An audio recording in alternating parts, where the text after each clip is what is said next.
We have left the Arizona desert and headed back to California for round 5 of the series tonight here in Oakland. Hello again, everyone. My name is Kellen Brower, and welcome to MotoOption Supercross live here on SYS TV. There's a lot of storylines to cover as we get further into this season, and we're going to go ahead and break that down right now for you live with this VersusPC pre-race report.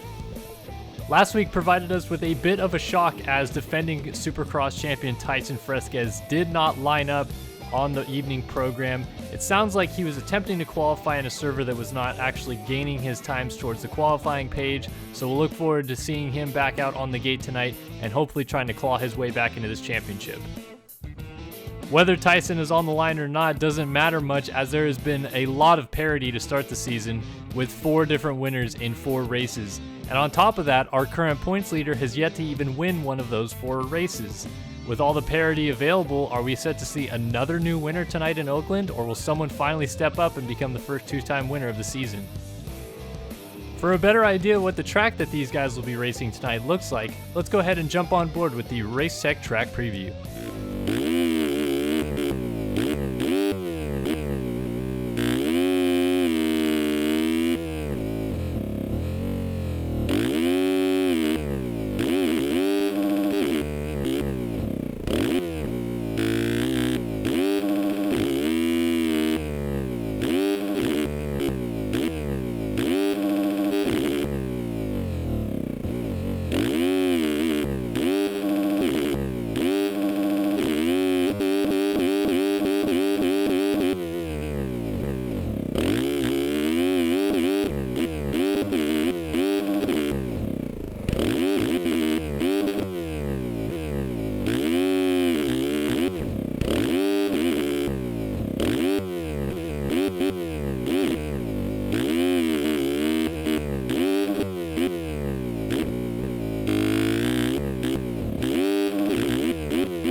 So clearly there are a lot of interesting aspects to the racing tonight, and with more on that, we're going to go ahead and send it to the MotoOption Supercross 101 for tonight's format of racing.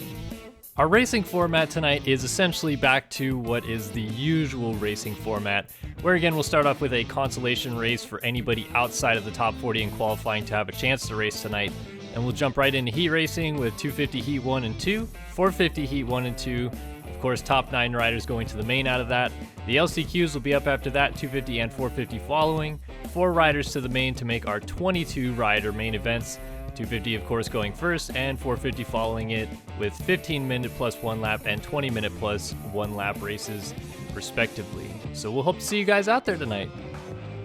MotoOption Supercross on SYS TV is proudly presented by VersusPC. Want to build a custom gaming PC? Looking to upgrade your own?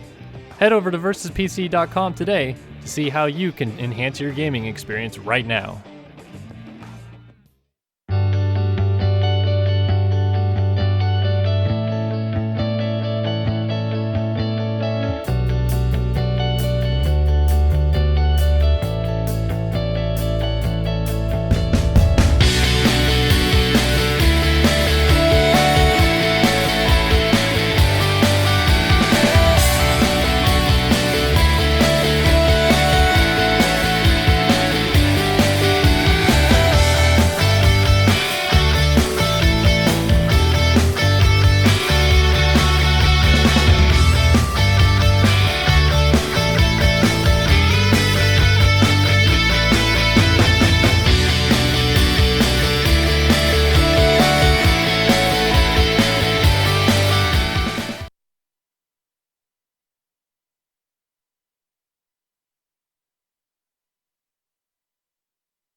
Well, hello everybody, welcome into round number 5 of MotoOption Supercross, live here on SYS TV. My name is Kellen Brower, and I'm going to be bringing you guys some intense racing action tonight at MX Simulator. It doesn't get more pinnacle racing in this game than this. For those of you that have never watched this before, I gladly welcome you into watching this broadcast tonight. But we are in Oakland, and in order to not make my game crash this week, I'm actually not in the server yet, so I'm going to go ahead and do that to take care of a tiny bit of business first. There we go. So we'll load in. But hello everyone, welcome into the racing. Of course, you guys may have just witnessed the pre-race show, so you guys are a little bit caught up on what's going on. Obviously speaking, we're kind of following a trend here where there's 4 different winners, 4 races in the 450 class. Kind of a little shake-up there. The biggest shake-up last week was no Tyson Fresquez, obviously. So our defending champion was not on the line in Phoenix, but he is supposed to be on the line tonight in Oakland, and these guys are right now, I think they're just wrapping up qualifying right now. So we'll let them kind of finish that out. But it looks like we are all good to go. In terms of qualifying, by the way, it actually is officially over. We're just actually waiting for UID grab to happen within the stadium right now. And I can go ahead and update you guys on the times. Fastest 450 qualifier is your current points leader in the class. He has not won a main event this year, but he has been very consistent, which is quite unlike him, and that is Alexis Leclerc. Leclerc on a 55.335 was just a tick faster than the number 39 machine of Jeremy Shipley, who ran a 55.3 as well, but that was a 59.390. So very close up near the front. And then right behind them, Shipley's teammate, actually, Jack Haley, squeaked in last minute and ran a 55.421 to notch himself third in qualifying. Jeremy Schmitt on the number 4 machine qualifies 4th fastest tonight at 55.6. And James Armstrong, last week's winner, 55.7. So a lot of guys actually got down into that 55 range. The last guy actually was holding coat in 6th to get into the 55s. And just an idea in the 450 class to understand how close things are. Again, your fastest qualifier, 55.335. Your last qualifier on the night, actually, that honor goes to Jeremy Henners of the SYS Racing Team. He did a 57.8. So that is incredible. That is only 2.5 seconds between the fastest and the 40th fastest qualifier. Yeah, this 450 class is ridiculous. We've seen a lot of good racing in that class all year long, and I expect we will see more tonight. On to the 250 class again, just to kind of go over some things before we get racing tonight. These guys are taking a tad bit longer than I expected, but that's okay. They will get UID grabs here shortly, and we'll be racing in no time. But Russ Chapman was your fastest 250 qualifier. He is undefeated on the season thus far. He even won the Triple Crown race, despite losing the second main event there. But he has won all 4 of the official main events to be a perfect 4-0 on the season in the 250 West class. And it doesn't look like he is stopping there as he chomps his way to trying to win this 250 West Championship. It would be the first of his professional career. And that would be really cool if he's able to notch that one in. So these guys just grabbed UID grabs. For those of you that have never watched this before, a UID grab is where they actually grab from the log file of who is in the server. And that determines, obviously, who's here to race tonight and who isn't. Then they can format the scripts, and we'll be racing in no time. So I'd expect a couple minutes, maybe less, before we are racing tonight. Back to 250 West qualifying, though.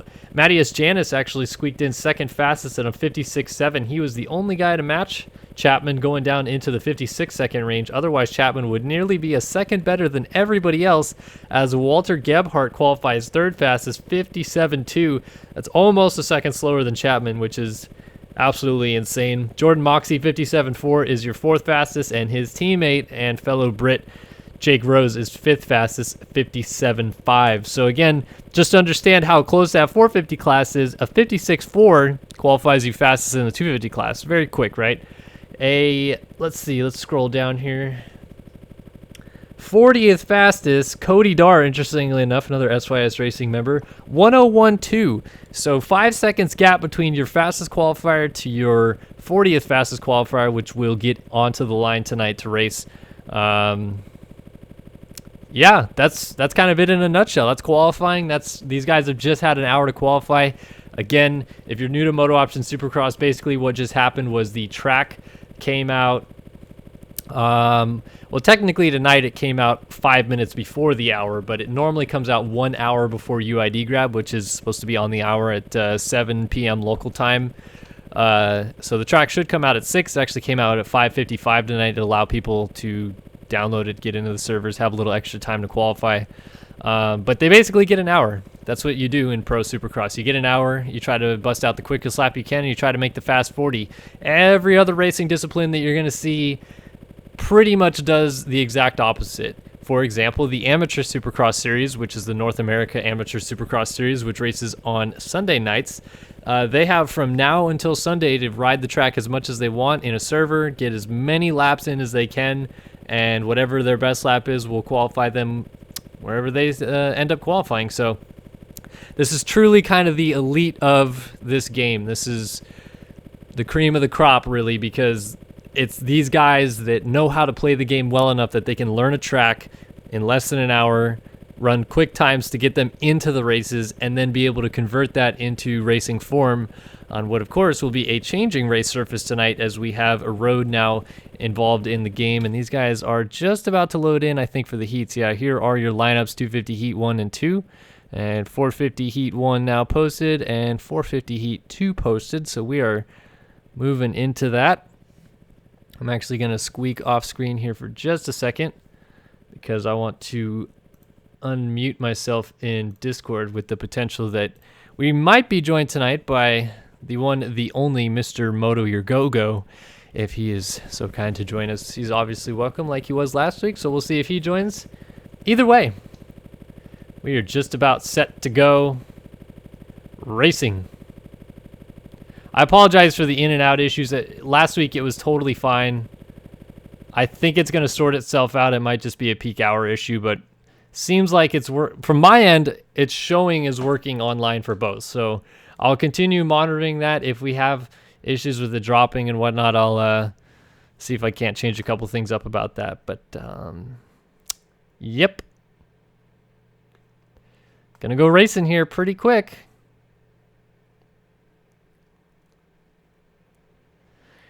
So again, loading in right now should be 250 heat number 1. These guys will go 6 minutes plus a lap, but first of all, we're going to have a parade lap. That is so everybody can effectively load in, and seems like I've got my game to work quite well because I've loaded in before everybody else, which is the first time I've done it all year long. Normally I time out and have to reload into the game. I'm currently waiting for people to load into the game, so that's kind of cool. And I should have most people's skins on the line, so that is pretty neat. Hopefully that continues to work well. The new PC working fantastic. Of course, huge shout out VersusPC.com. You guys definitely please go check out VersusPC.com.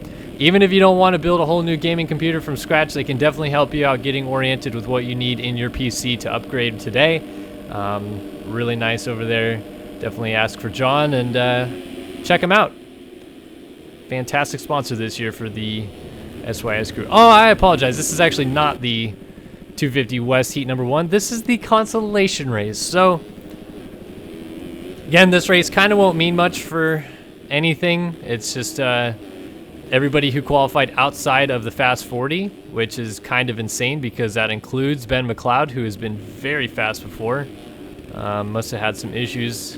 So yeah, a lot of these guys, pretty quick guys in this game, not going to be able to race in the night program tonight. This is really just a little bit of fun for them to be able to give them an opportunity to actually have a go at racing. So we'll announce it, of course, just like any of these other races tonight, but this doesn't mean anything. So let's go ahead and get racing here in Oakland. Consolation race starting things off. The 30 board is sideways and the gate is down. And we are off and running in Oakland. Consolation race. The first one up on the night, and I picked a good guy going into turn 1 to watch as Ben McLeod nearly gets the whole shot. It's edged out by the number 73 of Peter Like.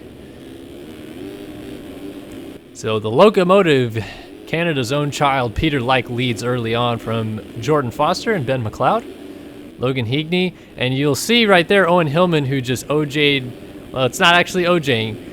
There is a line on this track that these guys are doing, and it appears to be fast, and quite honestly, it might end up being the line that everybody does, and that is quadding the Supercross triple as Ben McLeod goes for a little flying W there. But yeah, the way that the jump is set up this week, it actually seems to be a little bit faster if you just full send the triple and end up quadding that thing all the way down to the downside of the double into the corner. We'll see that kind of develop as the night goes on with these 450 guys eventually hitting the track. Interesting to see these guys kind of like tire tapping right there. Didn't think that that was going to be the line, but I see that that's now what they're doing. So things are settling down already.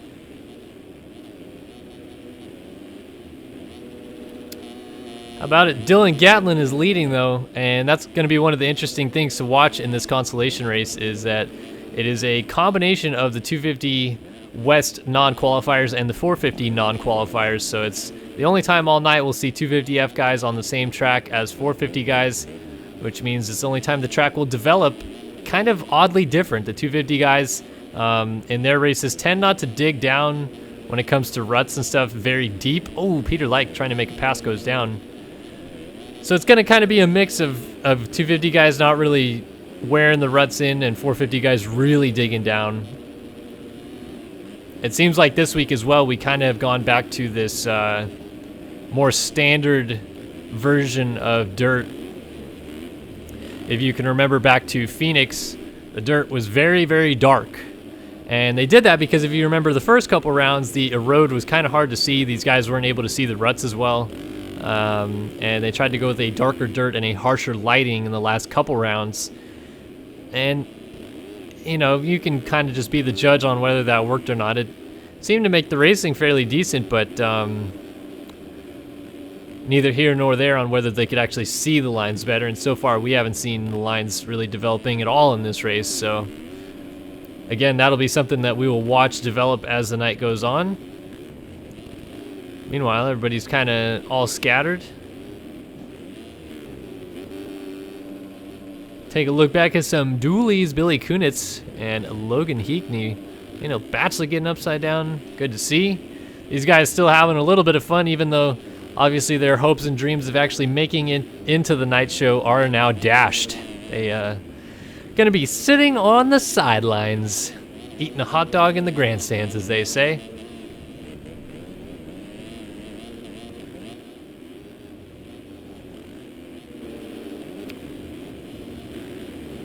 Back, moving a little bit forward, we see Jordan Foster and Sabrina Ritzler look like they might be getting into a little bit of a battle here. Of course, Sabrina Ritzler, the only woman to ever win a MX Simulator Pro race when she won the 2012 Indianapolis 450 Supercross, beating a heavy host of competitors that night, including but not limited to now four-time Supercross champion Tyson Fresquez, who finished second that night. So Sabrina Ritzler, no slouch in this game, and unfortunately we won't see her on the line for a points-paying possibility tonight, but still good to see her back racing. She took a long hiatus from the game.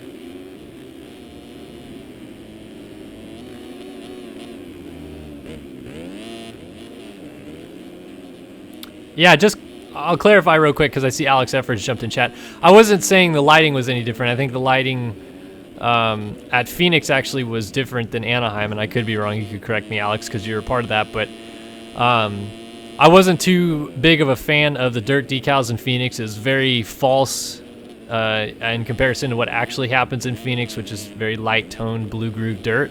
A road is a different story. It doesn't really make a difference to me if it erodes deep or not, but I didn't like the way that the decals were set up that week, so that's just my opinion. You can create your own. But like I said, back to the a little bit lighter, more normal decal set, it seems.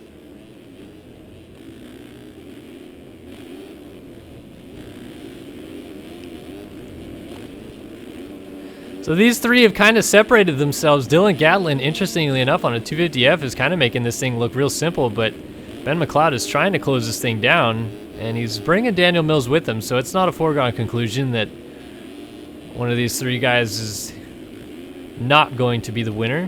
Peter Leicht also kind of mixed in. We talked about Sabrina Ritzler, Jordan Foster. There's a lot of iLab guys this year, and unfortunately for them, two guys not even in the night show tonight, as Ben McLeod and Jordan Foster end up in this particular consolation race. Logan Heekney, normally a race hoster, I believe does the EU series hosting, or a part of it, but decides to show up and race this as he gets passed by Owen Hillman. Gotta feel like it's a little frustrating for someone like Hillman who lives in Great Britain. And again, those of you new to MotoOption Supercross, this series is raced with riders from all over the world. This isn't a LAN event. I'm not sitting in a booth comfortably next to 80 of the best MX Simulator players in the world all on a stage and we're in an arena. I wish, but we're not. So these guys are literally playing all over the world right now. And in fact, this battle that we're watching between Hillman and Higney might be one of the most opposite ends of the world battles you can get, as both of them end up going down. Owen Hillman from Great Britain, though, currently playing somewhere in his home in Great Britain. And Logan Higney from Australia. So that's the large and vast difference of worldliness that we're extending here. And it can go farther than that. Seen guys from Russia race this series before. A couple guys actually that used to live in the Arabian Peninsula used to race. One of them from the United Arab Emirates doesn't race with us anymore. And then for a while, Jack Haley, who was your third fastest qualifier, actually lived in India. He was not from India, but as a descendant of a military family, that's where they ended up being stationed.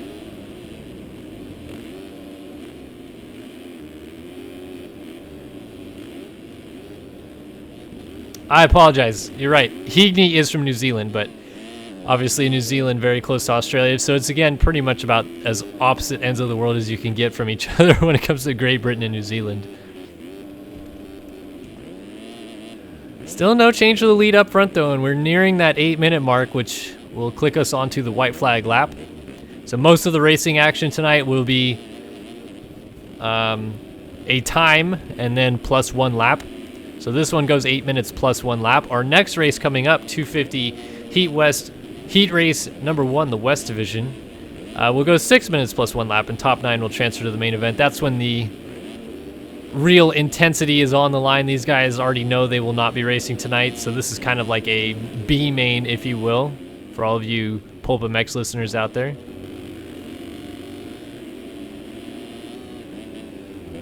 So Gatlin does indeed click on the final lap, and I'm going to go ahead and take this real quick opportunity to do this.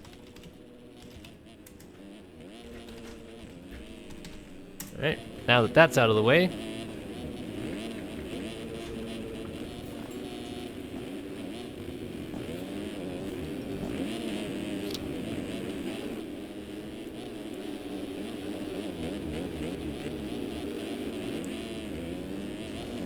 Gatlin is looking like he's going to have this thing nice and easy. How about this battle for second, though? Daniel Mills and Ben McLeod deciphering which of these two want it more, and McLeod full send into the whoops, makes a pass, but Mills down the inside blows himself wide open and goes right over the berm.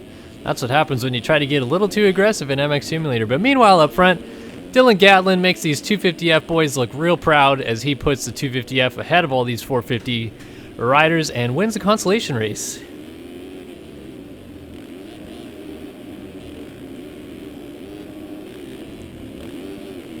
So McLeod will hold off Daniel Mills. I'm getting word in chat from Devin Davis that there was a supposed punt vest out of McLeod, so that must be why Mills was angrily going for a pass back. Almost got it wrangled in to actually make a clean pass, though, but I think that the intent was a little bit dirty there. As Peter Like boner airs his way to success. I mean failure. Looks like he should hold on in front of Procop. I'm trying to monitor both chats, but it's tough to variate between both of them. Just still kind of getting used to this whole dual stream thing. It's kind of cool. Again, thank you guys for tuning in, whichever one you're on, Twitch or YouTube. It's our second ever simulcast. So everybody behind that has finished up, and we're pretty much just waiting on cuts.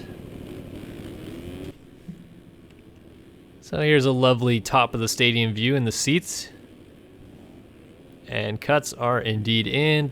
Well, looks like the 190 got by Higney, so Higney had cuts. Not sure who 190 is. And that was all the cuts affected. So now we're going 250 West racing with 250 West heat number 1 coming up.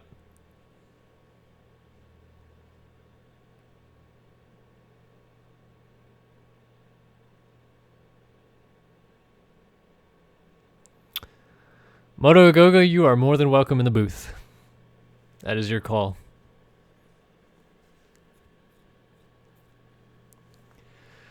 All right, 250 heat number 1 should feature your current points leader, Rush Chapman.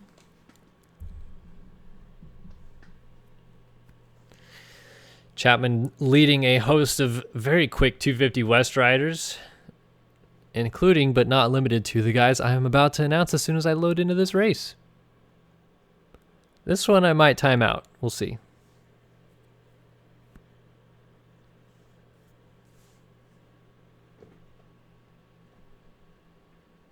But again, I'd like to take this opportunity to give a huge shout out to the guys at VersusPC.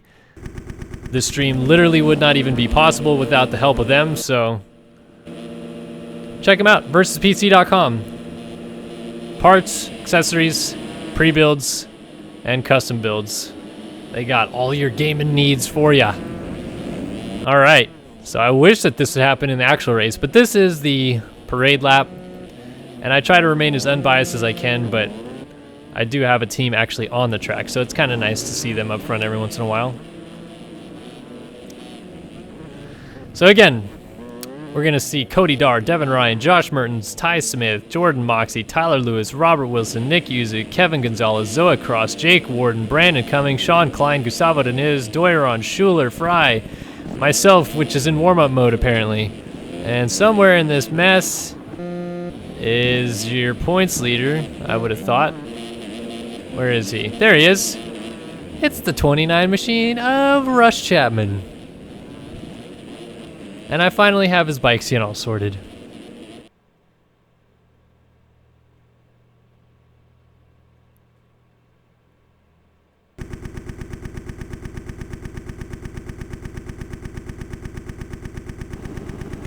All right, here we go. 6 minutes plus 1 lap on the line. These guys are getting them bikes revved up and ready to go. It is the first official big-time gate drop of the night. 250 West action is set to go, and we are off and running in Oakland. A real good jump for the 20 machine of Moxey. It's a land rush into turn 1, but it's actually the 2-smoke Transmoto's own Ty Smith comes out with the whole shot, and it looks like Moxey got, I don't know if he got hit from behind or what, but he ended up completely off the side of the track, I believe, in a heap with, that might have been Cody Darr. But Smith leads away from Lewis and Wilson, so we got a couple relaxed tire Zooks running up front, trying to run down the 2-stroke. And let's go on board for a second, just listen.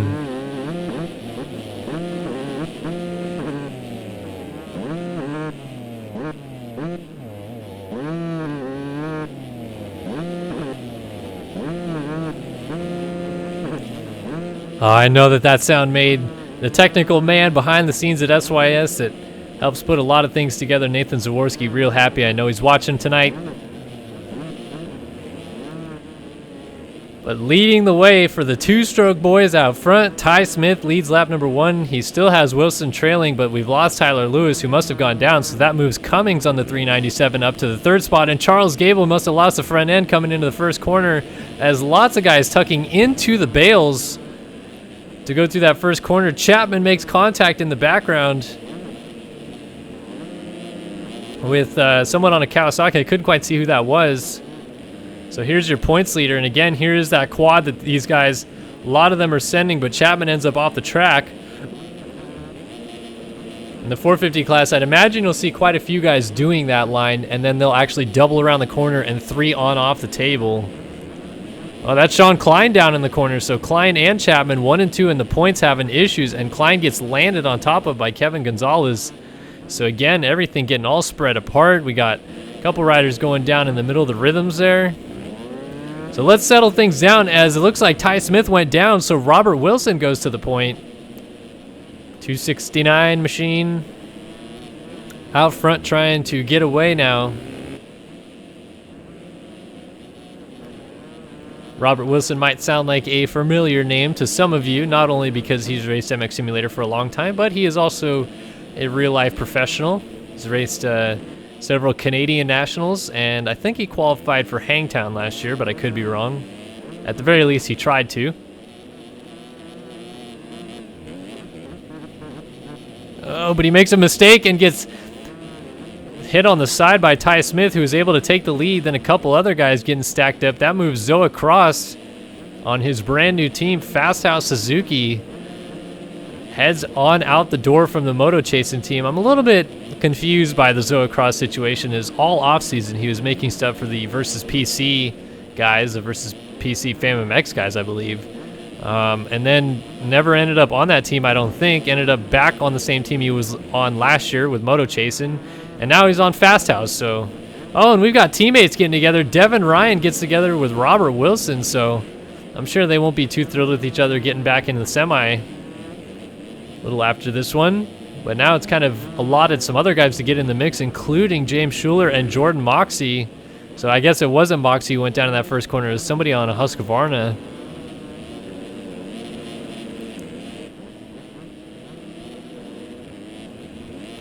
So Moxie's trying to close things down, and I think we're still looking for our points leader, are we not? Or did he move forward already? He must have missed him somewhere in this mix. No, where is Russ Chapman? I keep going right by him, probably because he doesn't capitalize his names. Oh, a couple guys going down in the background. Charles Gable and Robert Wilson. That Dragon's Bite, Dragon's Back is starting to bite people. Maybe we'll just call it the Dragon's Bite. But, yeah, it kind of scatters things up again. So Gable gets up behind Gonzalez, who I believe is in 11th. Yes, he is.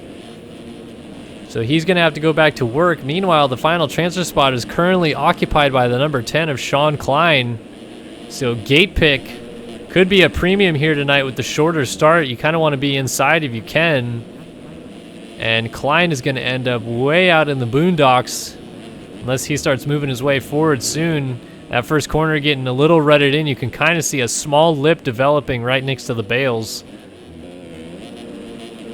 Oh, and look at this. Tyler Lewis also squeaked down the inside of Brazilian's finest, Fernando Andrade. So Andrade goes backwards and actually back forwards. He sneaks underneath Tyler Lewis. This is a great battle for that final transfer spot, but it might be not for long. I saw someone down in the rhythm section as Lewis goes to the inside, puts Andrade on the deck. So Andrade gets going. Now he's battling with Gable, and Gonzalez got around as well. So let's reset things as now Zoa Cross has gone to the lead. Ty Smith is still running a strong race up front here. Devin Ryan is now back into the 3 spot. Tyler Fry is in 4th. Moxie 5th. Russ Chapman, your points leader, in 6th, and he's actually trying to find a line through on Moxie. So there is that rut, and Moxie loses the front end, and it causes Chapman to get stacked up.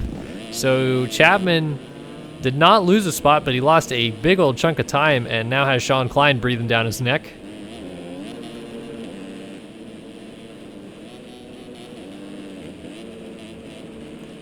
So Chapman still wants to go for that quad, thinks it's a little bit faster, and you can see he opened up a little bit of time on Klein, but Klein getting the section behind him smooth, didn't lose a ton of time.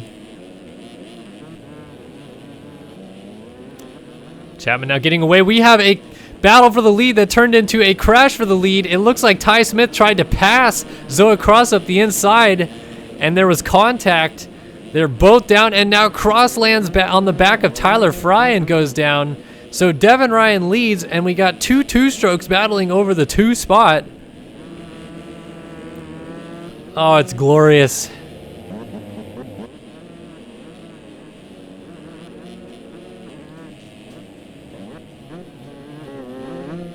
Looks a little unrealistic because these guys made a hybrid KX. Obviously, Kawasaki doesn't make 2 strokes anymore as Tyler Fry goes down. So Moxie's going to squirt through. Chapman quads his way by. Klein now into the 5 spot.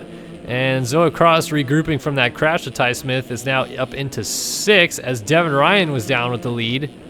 So actually, Chapman went through into 4. Yeah, so I'm correct there. And Chapman all over the rhythm section. Klein behind him got the 3-3 clean and closes up a little bit. See if he can't get to him before the end. It's close. Meanwhile, up front, though, Devin Ryan avoids all the chaos and sneaks up front to take the win here. 250 heat number 1, Devin Ryan. Oh, Ty Smith up and over the bars, and Chapman was trying to make an aggressive pass on Moxie, I believe, and went down. So Cross gets 4th. Ty Smith gets going. He gets 5th right in front of Chapman. Fry is 7th. Gonzalez 8th. And Gable is going to get the final transfer spot just ahead of Jake Warden. Tyler Lewis misses out. Schuler, Andrade. That is, whoa, Robert Wilson, who had the lead momentarily, that gets into those guys. Yeah, so Schuler was 14th. Dar 15th. coming 16th. Mertens looks to be out of the race in 17th, as is Doiron, Deniz, and Usyk. So we got 4 rage quitters in this one. And that, my friends, is 250 heat number 1.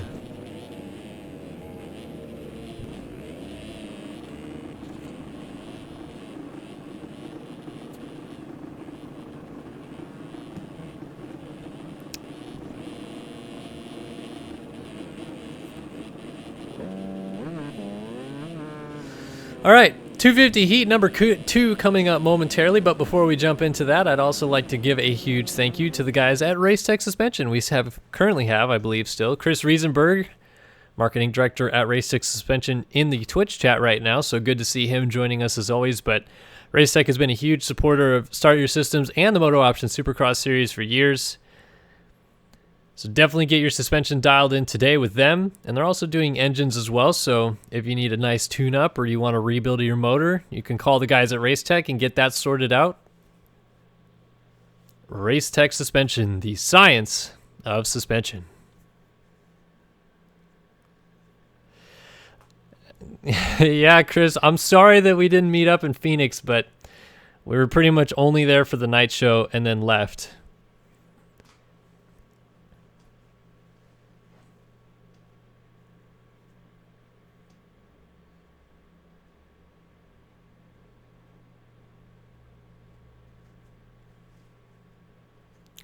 All right, 250 heat number 2 now on the line, or actually off the line, but these guys are going to go 6 minutes plus the lap, top 9 transfer to the main, and this is just a parade lap. So we have got Isaiah Dickerson, Cody Penwell, Alex Carlo, Derek Duraco, Jack Fowler, Zach Dupuis, Craig Leake, Colby Eagland, Grant Harlan, Bodie Parker, Walter Gebhardt, Jacob Hubbard, Mikhail Ming Woodley, Dakota French, Cole Heberlein, Matthias Janis, Jake Rose, Matt Model, and Chase McDonald, and Dominic Saulnier in this one, as Saulnier is doing his patented reverse parade lap. He is going backwards on the track. This is probably an interesting view. Yes, it is. Coming into your living room. Woo! All right.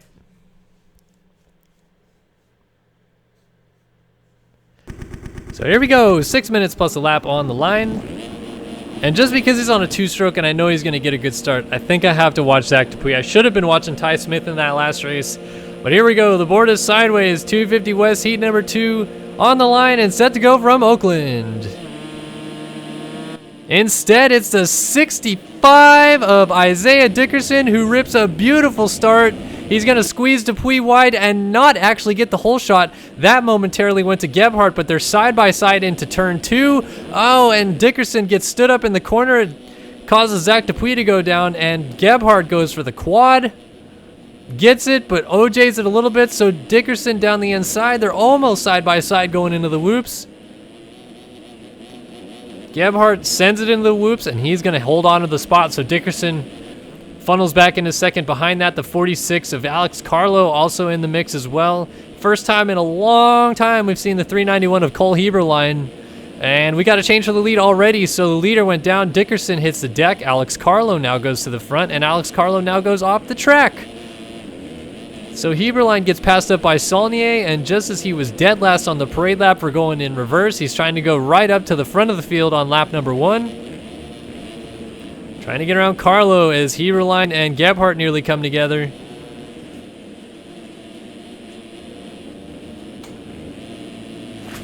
So lap number 1 in the books. Things already starting to spread out a little bit. Dickerson remounts in the 5 spot. Janis is 6th. Leake 7th.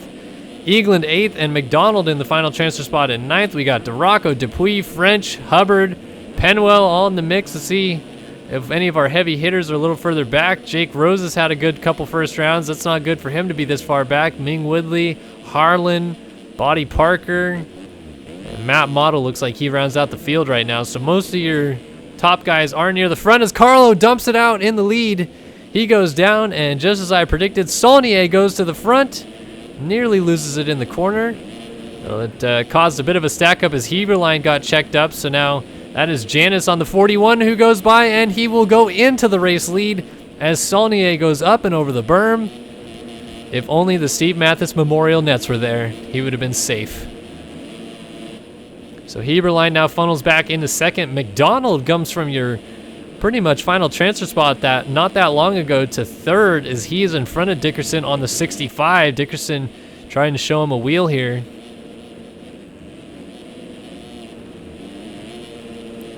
So great battling. Let's actually go on board at the 65. First onboard action we're going to have all night. You can see your two race leaders, or two of your leaders right in front of you. The race leader a little bit farther up ahead. That is Matthias Janis. Dickerson really starting to put the pressure here on Chase McDonald.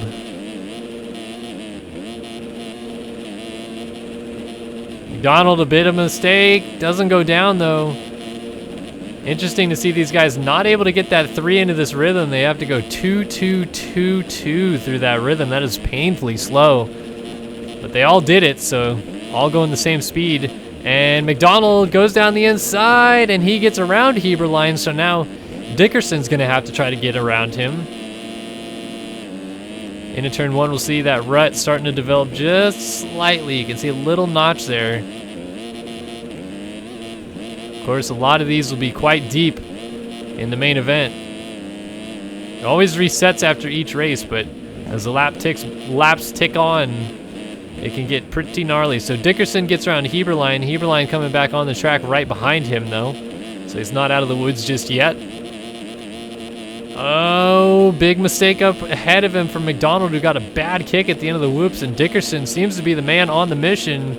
This is some great onboard action. Oh, he gets hung up behind him.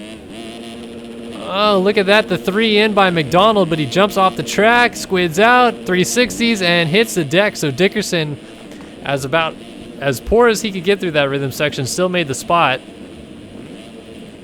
So then it's Carlo, Gebhardt, Saulnier, Ming Woodley, Heberlein, Leak, and I believe Jake Rose is in the final transfer spot right now. I'll take a quick peek. No, he's actually battling Leak for the final transfer spot. My apologies.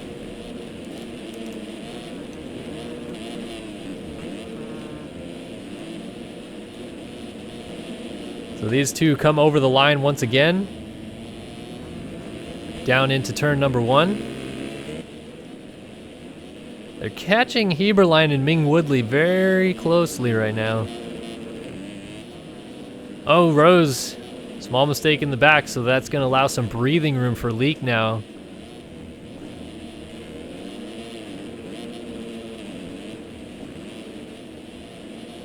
Into the whoops. Starting to get a little bit of chopped out there. They're all kind of funneling down that middle right line. And the more they hit it, the more of little kickers kind of show up. Make it a bit more of a challenge for these guys.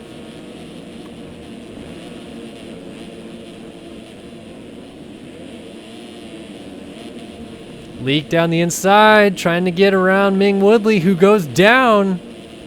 So Ming Woodley, now outside of a transfer spot, he's going to get up behind Hubbard and Dakota French, so he should be 12th now. Man, it was going so well for him. That might have been, if I'm not mistaken, it still could be, I suppose, his first career main event.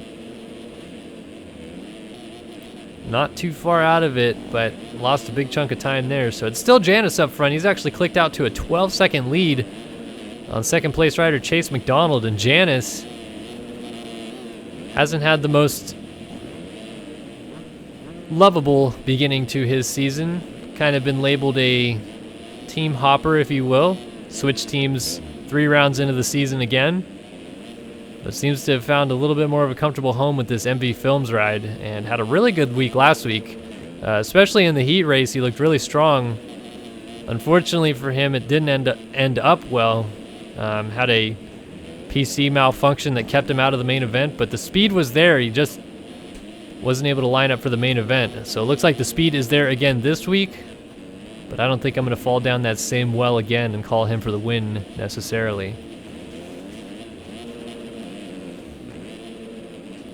So McDonald from Gebhardt, they're fairly close, but not really a battle. Carlo 5th, Saulnier 6th, Rose 7th, Heberlein 8th, and Dickerson now back into the 9th spot. So there's a lapper in between them. Didn't quite get the number on that lapped rider, but Dakota French definitely wants a piece Oh, and up front, I missed it. White flag was out, so Matthias Janis, your 250 heat number 2 winner, McDonald, Gebhardt, Carlos Saulnier, Rose, Dickerson, and Hubbard in transfer spots right now. Dakota French outside looking in. Oh no, he just got in, so Heberlein went down. And Mikhail Ming Woodley also need to make up one more spot. They really need a crash, but unfortunately there's really only a couple sections left to go, and it doesn't look like it's going to happen as Dickerson comes through. He's going to put it into the main in 7th. French goes through, Hubbard goes through in 8th. French through in 9th, and these two battling really just for gate pick now in the LCQ. So Heberlein beats Ming Woodley. Zach Dupuis comes across in 12th. Grant Harlan, 13th.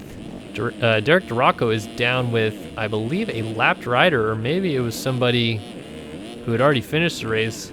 Bodie Parker, Cody Penwell, Colby Eagland, Matt Model, Jack Fowler.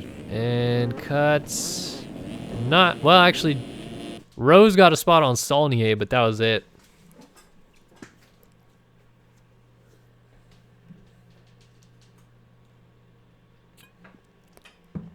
Yes, Moto Agogo, you are more than welcome in the booth for the main events. Whenever you want to hop in, just let me know. Just type in chat so I can see it.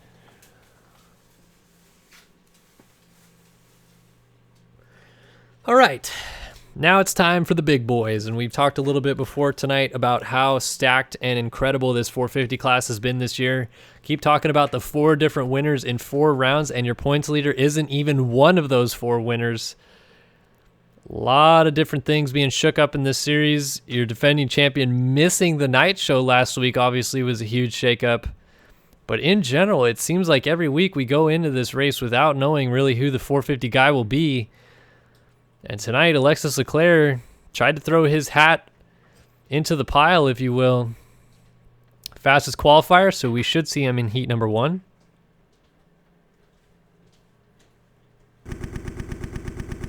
And speaking of heat number 1, we are currently loaded in, I believe. Nope, I got timed out. Darn.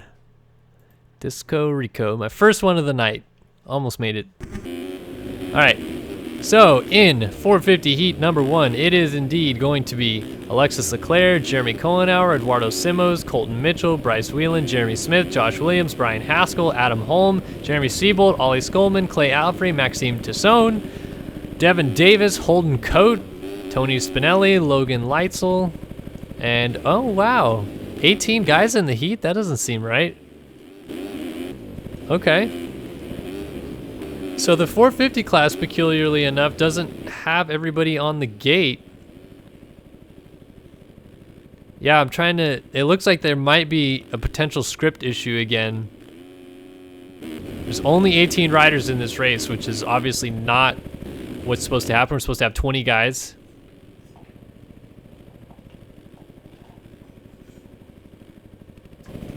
So it looks like EMF President Johan Mayer is discussing back and forth with, I suppose, race host Logan Heagney about what to do. And we'll go ahead and kind of wait for that to get sorted. Is anybody out doing hot laps right now?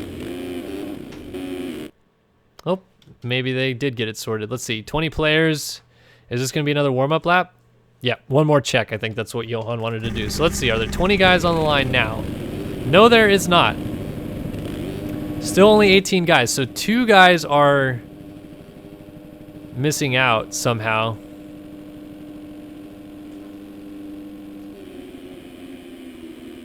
I don't think that these guys quite yet know it's... Well, they should know. It pops up right in their screen. Yeah, something is going on here, though. They post up the scripts, and it's supposed to be 20 riders. But I think they must be right. I think 2 people are missing from this race, and I don't know why.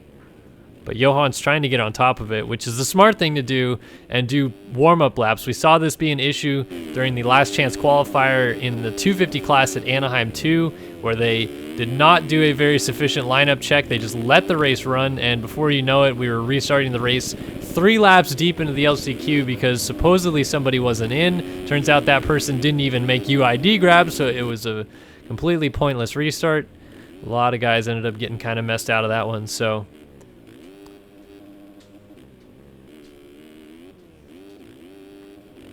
Yeah, so we're just waiting on to see what exactly is going on here.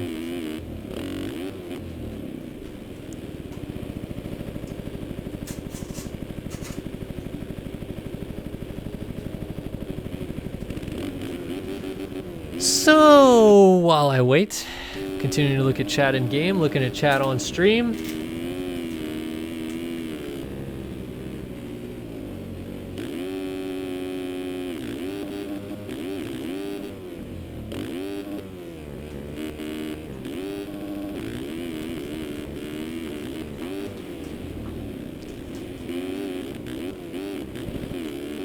So we're just waiting to get sorted here. Again, you're about to watch 450 heat number 1 from Oakland. If you're just tuning into the broadcast, if you're trying to skip ahead, what have you, 450 heat 1 is going to go off next. We're just waiting to get scripts sorted. They're trying to, I guess, figure out whether or not the 2 people that are missing because they're just not in the server, or if they're actually supposed to be in and they're just not saying it.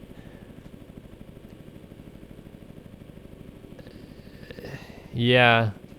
On the script, it should say who is in the race, and then what they should be able to do quite easily from that, or it should tell them actually when they load the script, just as being a race host before, I kind of know how this works. When you load up a script, it will actually say, because it's actually tagging a UID, or not a UID, a slot number in the server, I believe. And so if someone's not in the server, it'll try to load their slot, and if they're not there, then tough luck. Like, it'll actually, I think it pops up and says can't find and then rider name. So they should know quite easily who's not in the race if they're not in the server, but maybe they are in the server and that's the issue they're having. Anyway, just trying to keep you guys up to date. Let's see if there are 20 guys in this one. Nope, still only 19. So something weird happened. Either way, we are set to go racing here at Oakland. 30 board is sideways, 450 on the gate. It's time for some more action live here on SYS TV as we are underway, and it's a good start. Leclerc wheeling into turn 1. Will it be Leclerc or Haskell? It's Leclerc. So Leclerc from Haskell wheeling, all settling in. Oh, Haskell dumps the front wheel in turn 2, goes off the track. So Whelan now moves into the 2 spot.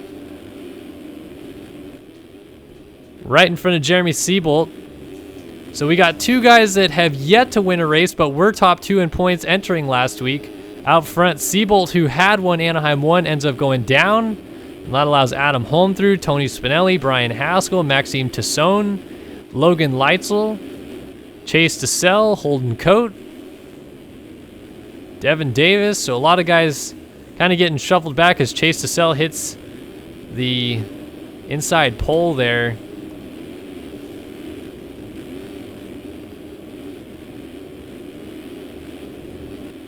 All right, so resetting things up front. Leclerc looks like he means business tonight. He really wants to win one of these things and hasn't quite done it yet. Leclerc kind of a little bit in the same boat as Jesse Mullins, as Mullins, very well known for his outdoor riding skills, has tons of accolades from his outdoor championships and such, but never has really put it together indoors. He actually only has 5 career Supercross wins. Leclerc, I believe, only has 7, and obviously Leclerc has never won the Supercross title, but he is the 2014 North America Series Outdoor Champion. So he at least knows how to win these championships. And it's no surprise to see him running at the sharp end of the field, but it is a bit of a surprise to me to see how consistent he's been this year, because Leclerc was always anything but consistent. He was about as James Stewart as you can get in this video game. He was either going to win the race by 1,000 feet or crash trying. It was pretty much the status quo. He's not quite lost touch with Whelan here. Whelan's trying to hold close here in second. Adam Holm kind of all alone in third right now. Tony Spinelli missed his first main event of the year last week. Right now he is in a qualifying position, trying to hang on to that. Logan Leitzel riding a 450 and apparently on a laptop, so he's running a stock 450. mixing it up with Spinelli, got around Haskell, and now he's going after Spinelli. Maxime Tassone has your 6th fastest qualifier. Holden Cote stacked up behind him, but Haskell going down causes a mess in the corner as Cote gets hung up by Tassone. Devin Davis plows into Haskell. Now Kohenauer goes into Haskell as well. Not too sure what happened to the 94 machine that caused him to go down, but it definitely set off a chain reaction there. So now Spinelli still has Leitzel breathing down his neck.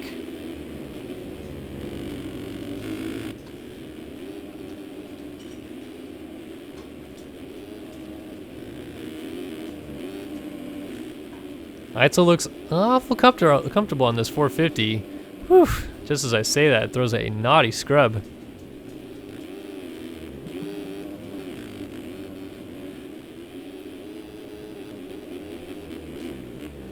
Spinelli doing a good job of holding him off, and if there's one thing Spinelli is good at is consistency. That's been kind of the case with him this year, but Leitzel has an inside line, goes a little too far inside and hits the leader pole, almost the same exact kind of crash that Haskell had a lap ago, and all the same guys that kind of got caught up in that Haskell crash get around him. So now Holden Cote goes down in the same exact spot, and look at all the people that just went by. My goodness.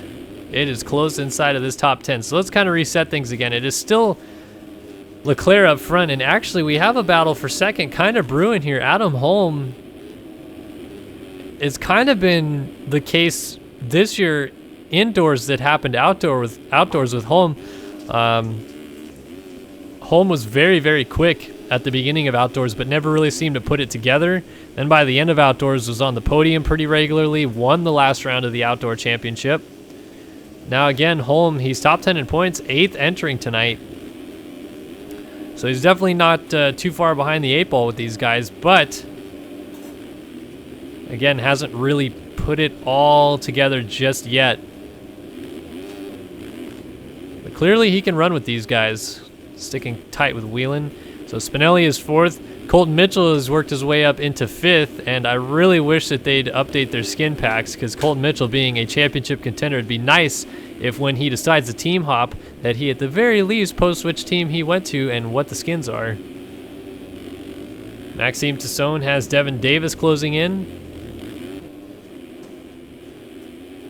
a battle of the 2 more well-known figures in MX Simulator. Tassone for his race hosting, Vice President of MXS EMF, and Devin Davis for not only being a very fast and talented rider, but unfortunately sometimes being amidst some controversy.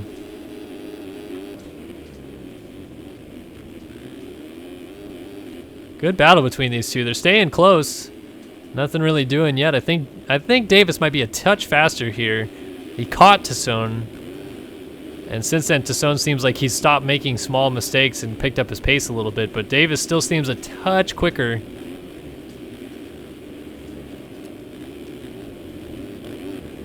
So as they work their way towards the finish, they actually have Leitzel kind of closing up on them again. So it's kind of a 3-rider battle here. You can really see that inside ruts developing there. Oh, Davis around the outside of Tassone, and Tassone goes down. Lost the rear end coming over the single, gets passed by Kohenauer. Seabolt goes through. Cote not quite able to get there, but that actually moved your Anaheim 1 winner, Jeremy Seabolt, into that 9th and final transfer spot for the time being.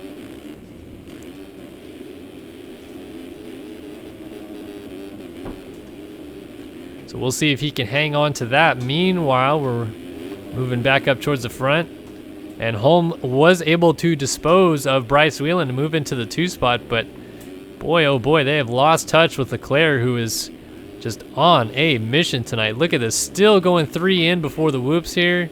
Has to stretch it out, but he's at least getting it. And a rare, comfortable looking in the whoops, Alexis Leclerc. He is a new gamer, my friends. This is not the Leclerc of old. He is still blistering fast, but he's found the volume button, if you will. It used to be 100 or 0, and it's kind of now 95, 90 most of the time. which is good because he keeps himself from crashing. Alexis Leclerc wins heat number 1 in the 450 class, though. Going away easily, 56.2. That's not far off from qualifying times. That's insane. Holm just is going to hold off Whelan over the line. Whelan comes across in 3rd. Mitchell's got 4th on lock. Spinelli's going to the main again this week. Leitzel and Davis look to be comfortably in, and Seabolt, I think, is still in the last transfer spot. No, he's in 8th. So Kohenauer is now in the last transfer spot. And no immediate pressure. Tassone is close, so a crash could change things here. But it is Tassone that goes down, and Kohenauer goes through. Tassone, wow, Jeremy Smith and Holden Cote, 2 of your top 6 fastest qualifiers, are going to the last chance qualifier. Must have been a bad start for Smith, as Cote, whoa, man. Cote trying to go down the inside of Smith, and a little bit of lag connection caused them to go down. Leclerc needs to stop riding, though. He could get possibly disqualified from this race if he continues to ride after the race is over, because he potentially interferes with guys who are still actually racing. Of course, the race now over, but Leclerc, got to be careful with that stuff.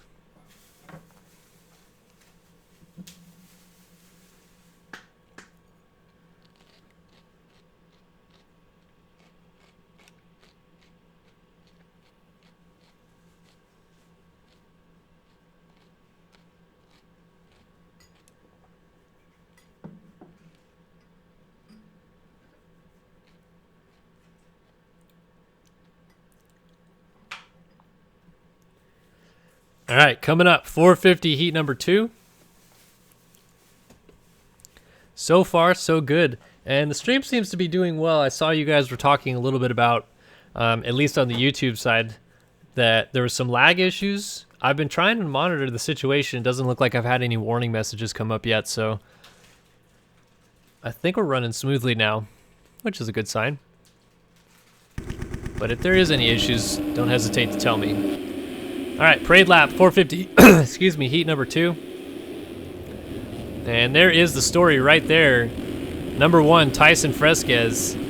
Obviously not your points leader, so he doesn't have the red plate, but he didn't even race last week. And you could say no harm, no foul, given that Fresquez actually won 1 of his 4 championships, missing 2 main events. He won 10 races in 2013 of the 17 available, and missed 2 main events that year. I think one of them he missed because he wasn't there. One of them I think he missed straight up, but he won 10 main events, so it was quite easy. He'd have to pretty much win out from here to win 10 main events again this year, just about, but it's not out of the realm of possibilities. Fresquez 11th in points entering. We saw guys like Jeremy Smith and James Armstrong completely miss the opening round, and they're already kind of back into the points chase a little bit. Armstrong, with the win last week, moved him to 5th in the standings, so when your points leader himself hasn't won a race, it definitely opens the realm of possibilities of what guys behind him can do.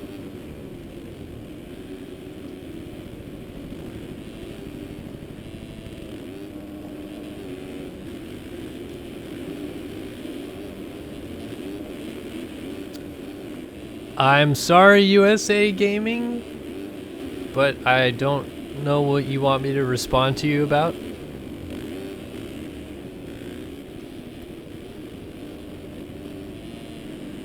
Good to see Devin Davis joining us in chat, though. Glad to see him back in the main events. It was a rough start to the year for him, and now in the last 2 main events, past 2 weeks, so turned it around. That's good to see. But on the line now is 450 heat number 2, and these guys going 6 minutes plus 1 lap. We got Ryan Mahan way out to the outside, but right next to the box is last week's winner, James Armstrong. And we're off and racing here in Oakland. Tons and tons of guys hitting the gate. Instead, it will be Tyson Fresquez leading him into turn 1. He pushes Spencer Turley off the track. And Chase Blakely comes out with the whole shot. Blakely from Holiak, Fresquez, and Hinners up in the mix. Right behind that, I think I saw the 3 of Fjellberg also sneaking in. But Blakely, haven't seen a whole lot from the 13 machine this year. Won 2 outdoor nationals in the 450 class last year. I believe he finished 4th overall in the 450 outdoor standings. I kind of expected to see some really good things from him indoors this year, and haven't seen much of anything. Behind him, though, has kind of been one of the more shocking surprises, if you will, of the season with Holiak, your defending 250 East champion. I think he's going to drop down and defend that title, but even if he's not, it's been a rough start to his 450 campaign. And he's going to try to sneak down the inside, side by side over the line, contact. Oh my goodness, somehow, some way, Blakely rode out of that, but there was mid-air contact and Holiak goes down. Anyway, regarding Holiak, he, your 250 East champion, I definitely kind of expected a little bit more out of him, and he missed the first, I believe, 3 main events of the year. I think he made his first one last week as well with Devin Davis. So he's trying to turn things around in his season just as Davis is. Looks like we must have lost Tyson Fresquez in a crash. Yes, we did. He is down after the Supercross triple. I went forward looking for him because I saw he'd moved into second, and he lands on the back of, I couldn't quite tell who that was, but it's gone from bad to worse. He is going backwards. Wow, ends up behind Armstrong even. Armstrong is way back here, 16th and 17th for the former teammates, and the former teammate of Fresquez, James Armstrong, puts him on the deck. So now Fresquez is 19th. He was second 2 corners ago. He was in second place, crashed 3 times in 2 corners. That's how quickly you go from second to 19th in this 450 class. It is that deep.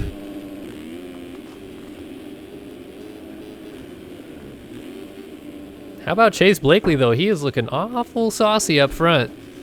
Good to see. Mahan must have got a good start from that outside gate pick. You saw him on the 37 way left of your screen as we dropped the gate in this one. He's worked his way into second, and Mahan himself is also looking for kind of a turnaround year. He had a rough 2017 campaign after some great seasons. Won a couple races in 16, won a lot of races in 15, including the MX Simulator Cup. In terms of prize pool over one night, the guy who has won the most money from this game in one single event is this man right here. I believe he won all 3 main events of the MX Simulator Cup in 2015. It was about $115, I believe. So he could pretty much buy 3 MX simulators with that. Pays itself back, I suppose.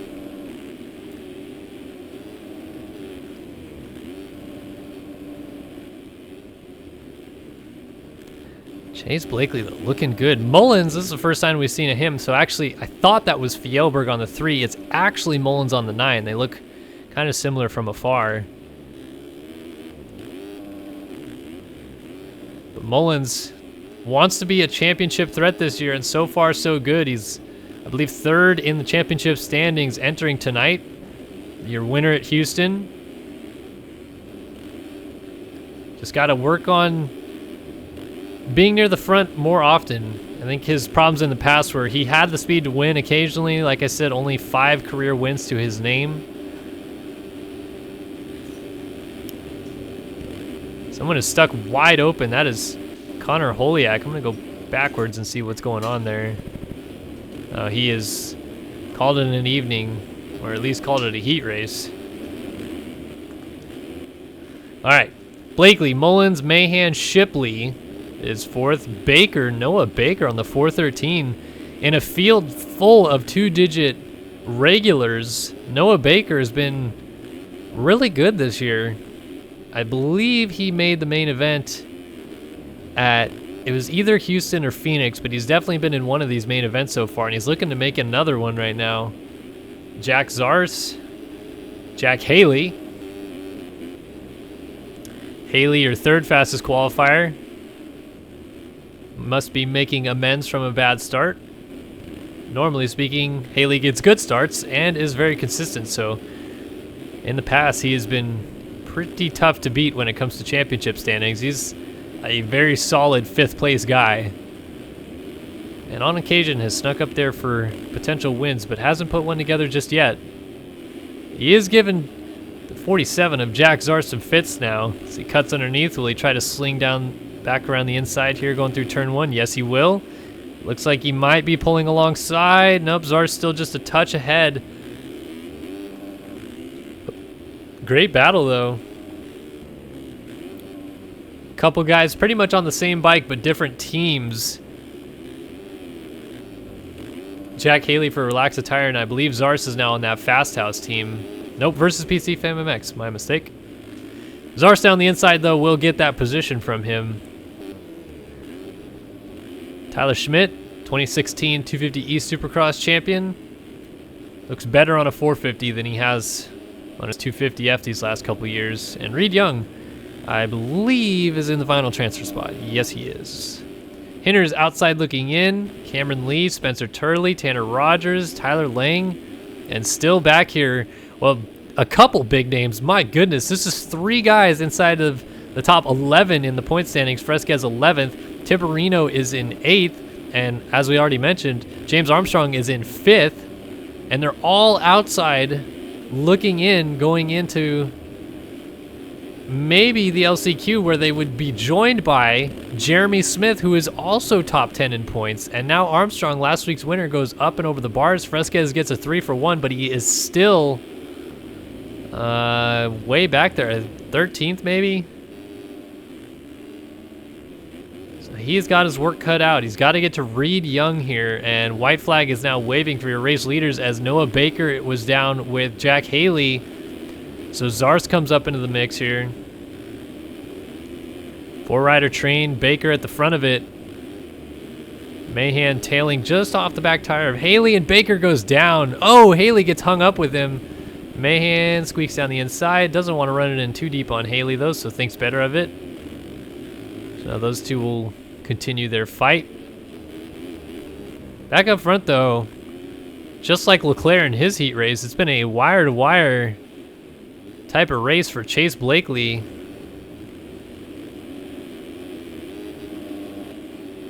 Good start. Good first couple laps. Got away from the field and has settled into a nice pace. Very impressive from Blakely. We'll have to see if he can repeat this kind of stuff in the main event. He's getting unlapped by Dennis Fjellberg right now, but Chase Blakely comes through. 450 heat number 2 winner goes to Chase Blakely. Mullins, Shipley, Zars, Haley, Mahan, Baker, Young, and Schmitt are in the final transfer spots right now. Young now 9th. He's got to hang on for a couple more corners. Looks like he's going to do it, but you never know with these guys, especially going into this last corner. Noah Baker is right there. These guys just have to take it easy. Actually, we have Jack Haley waiting right before the finish line, and Hinners goes down. He just has to get up and over the line, and Hinners goes through. Haley is out. So again, Jack Haley, I don't know if he just wants to do more racing or what, but he's going to the LCQ apparently. Tiberino is also going, as is Armstrong and Fresquez. This LCQ is about to look like a main event from a couple years ago. Are you kidding me? Dennis Fjellberg also. My goodness, we have got a myriad of single-digit guys going to the LCQ. That was Tanner Rogers, who got around Fresquez in the last corner. Tyler Lang and Thomas Sillick were both a lap down. Spencer Turley has yet to finish the race. Yeah, he hasn't finished just yet. He's not showing up on the official timing and scoring, so he must have had something happen there, not too sure what. And Holiak, of course, rage quit. So we're basically just waiting on Turley, who has now been kicked. And cuts are in. And yeah, Hinner's confirmed got that final transfer spot.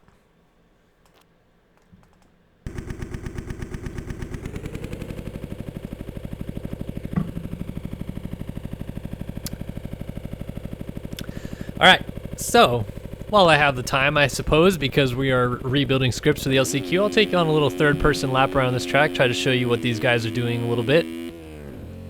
Also talk about the huge help we are getting, of course, MXS EMF. Definitely check out mxsemf.com. They putting on the series this year. Huge thank you to those guys for coming through and putting together an awesome series after Race Factory announced it was going under. So that's Leclerc getting that triple on line right there, and into the whoops we go. Definitely check out mxsemf.com.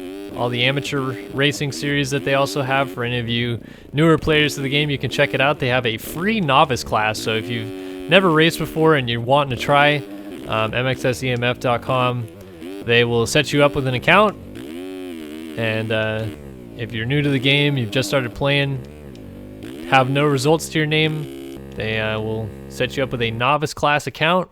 You can go racing for free, get a little taste of what it's like to race these races.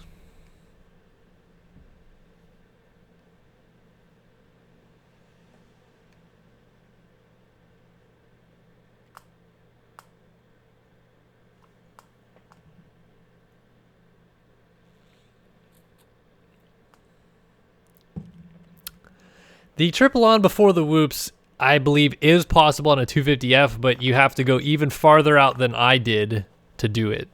And I went pretty wide. But it's possible. I heard a couple guys were doing it at qualifying.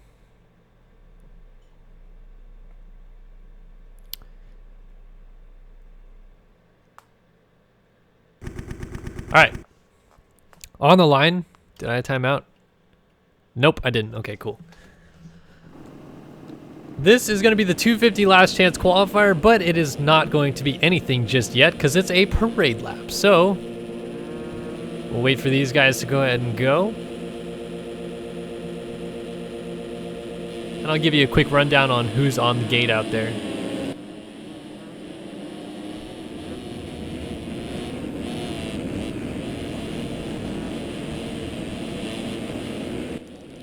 All right, so in this one, we have got Josh Mertens, Cody Penwell, James Schuler, Cole Heberlein, Jack Fowler, Trevor Doiron, Derek DeRocco, Brandon Cummings, Fernando Andrade, Cody Darr, Craig Leake, Mikhail Ming Woodley, Tyler Lewis, Robert Wilson, Josh Mertens, Buddy Parker, Colby Eaglin, Jake Warden, Grant Harlan, Zach Dupuy, and that's it. 19 guys lining up for this LCQ, so we're missing 3 guys because there should be 22 on the line. Oh well. What I think would be cool if they did it to make the consolation race at least a little bit more interesting is I feel like lately in the season, as the season's gone on, we've seen, for whatever reason, less and less people racing the last chance qualifier, and those spots used to be designated for anybody top 10 in points who missed UID grab. But what if, say in this race, you know, we had Dylan Gatlin win the 250, win on a 250 in the consolation race? What if he was able to be seated in the LCQ? I think that'd be kind of neat to at least see. Get his chance to try to make it into the night show out of the consolation race. Might be kind of cool. Anyway, here we go. 250 LCQ underway here in Oakland. And the middle of the gate got a decent start, but it's the outside of the gate trying to curve in. A couple guys on 2-strokes getting in there. And Eagland around the inside actually gets the whole shot, but currently it's Derek DeRocco who goes to the front. Now Zach Dupuy passes Eagland to go into second, but it's DeRocco out front. And things kind of settling in behind that as Eagland going to go down the inside, get back around Zach Dupuy into the whoops. And Craig Leake, who I'm sure does not want to see himself in this one, is now in the 4 spot. So he's going to try to make it in. We saw Wilson leading a heat race earlier on. He is also in this one. Heberlein, Darr, Lewis, Fowler, Mertens. Lots of heavy hitters in this one that do not want to miss out on the main event tonight. It is a tight battle up front, though. Derek DeRocco right in front of Eagland, and Dupuy is lurking.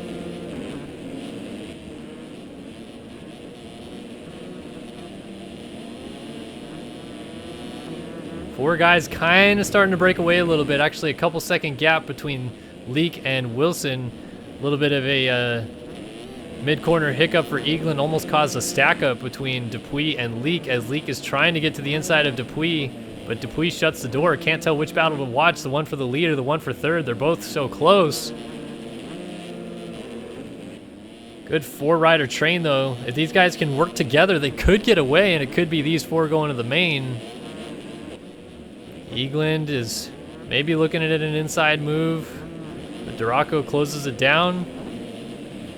Dupuy still has Leake breathing down his neck. Leake's going to go for the 3 in and get it, and 3 over. He gets around Dupuy. I don't think Dupuy he didn't want any part of that, but he's going to have to think twice. Oh, is Wilson and Lewis teammates again going down?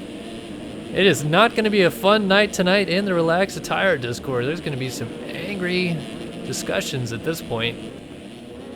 Tangled in the heat race, tangled in the LCQ.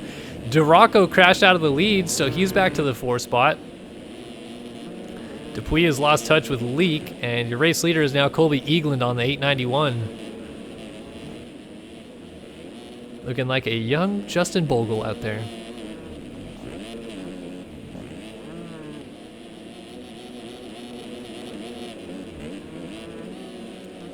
Just because I saw these. No, I'm not married yet. That's happening in June. And yes, I'm no longer racing the MXS Pro stuff. If I can race the EU stuff, I will, but I work during that time, so I can't really. My goal is pretty much to get slow enough to be able to qualify for AMS again, so at least I can race something. Maybe if I stop playing a bunch, right? All right, change up again. Duraco got back around Dupuis, but that doesn't affect the transfer spots just yet. Dupuis is on that bubble spot. He's got to hold off Cole Heberlein and Robert Wilson, and he's got a minute and a lap to do so.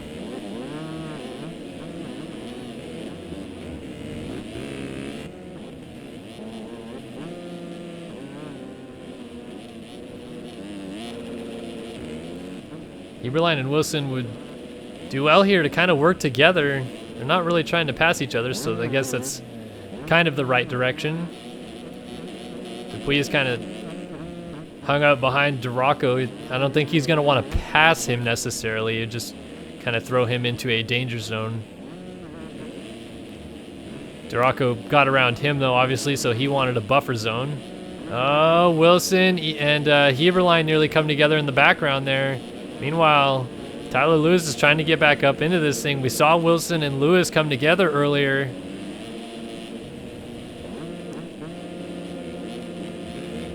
Oh, Dupuis was down with Duraco, and then the teammates again hit each other. So that shaked it all up once again. Duraco outside looking in. Dupuis is down after the finish line, or yes, he is. Did he hit the pole? I don't know how he went down. Couldn't quite click on him either. So it's Leak, Eagland, Heberlein, and Lewis.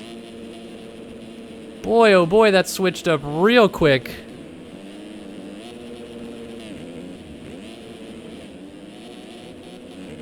And it looks like it might stay that way. Battle for the lead is still a good one, though. Leak is trying to get it away from Eagland. Eagland wants to win the LCQ. It's really just about gate pick, but they're both solidly in. They could crash, so will Leak go for a pass in the last corner? He's going to swing around the outside. Woo! Close one, but Eagland hangs on. .047. Good battle for the win. And yes, indeed, Heberlein and Lewis. Oh, Heberlein is stuck on the inside bail, but he is just going to make it. Wilson misses out. Grant Harlan, Jake Warden, Bodie Parker, Mertens, Woodley, Schuler, Cummings, Andrade, Duraco, Dupuis, Doiron, Penwell, Fowler, Dar. Man, oh man, not a good sign for those guys. These guys are happy. That was a good battle between them, and obviously they seem pumped about it. Heberlein getting in on the mix. Where's our other qualifier? 35 of Lewis. Really curious to know what the atmosphere is like in the Relax Attire Discord right now, or TeamSpeak, whichever they use.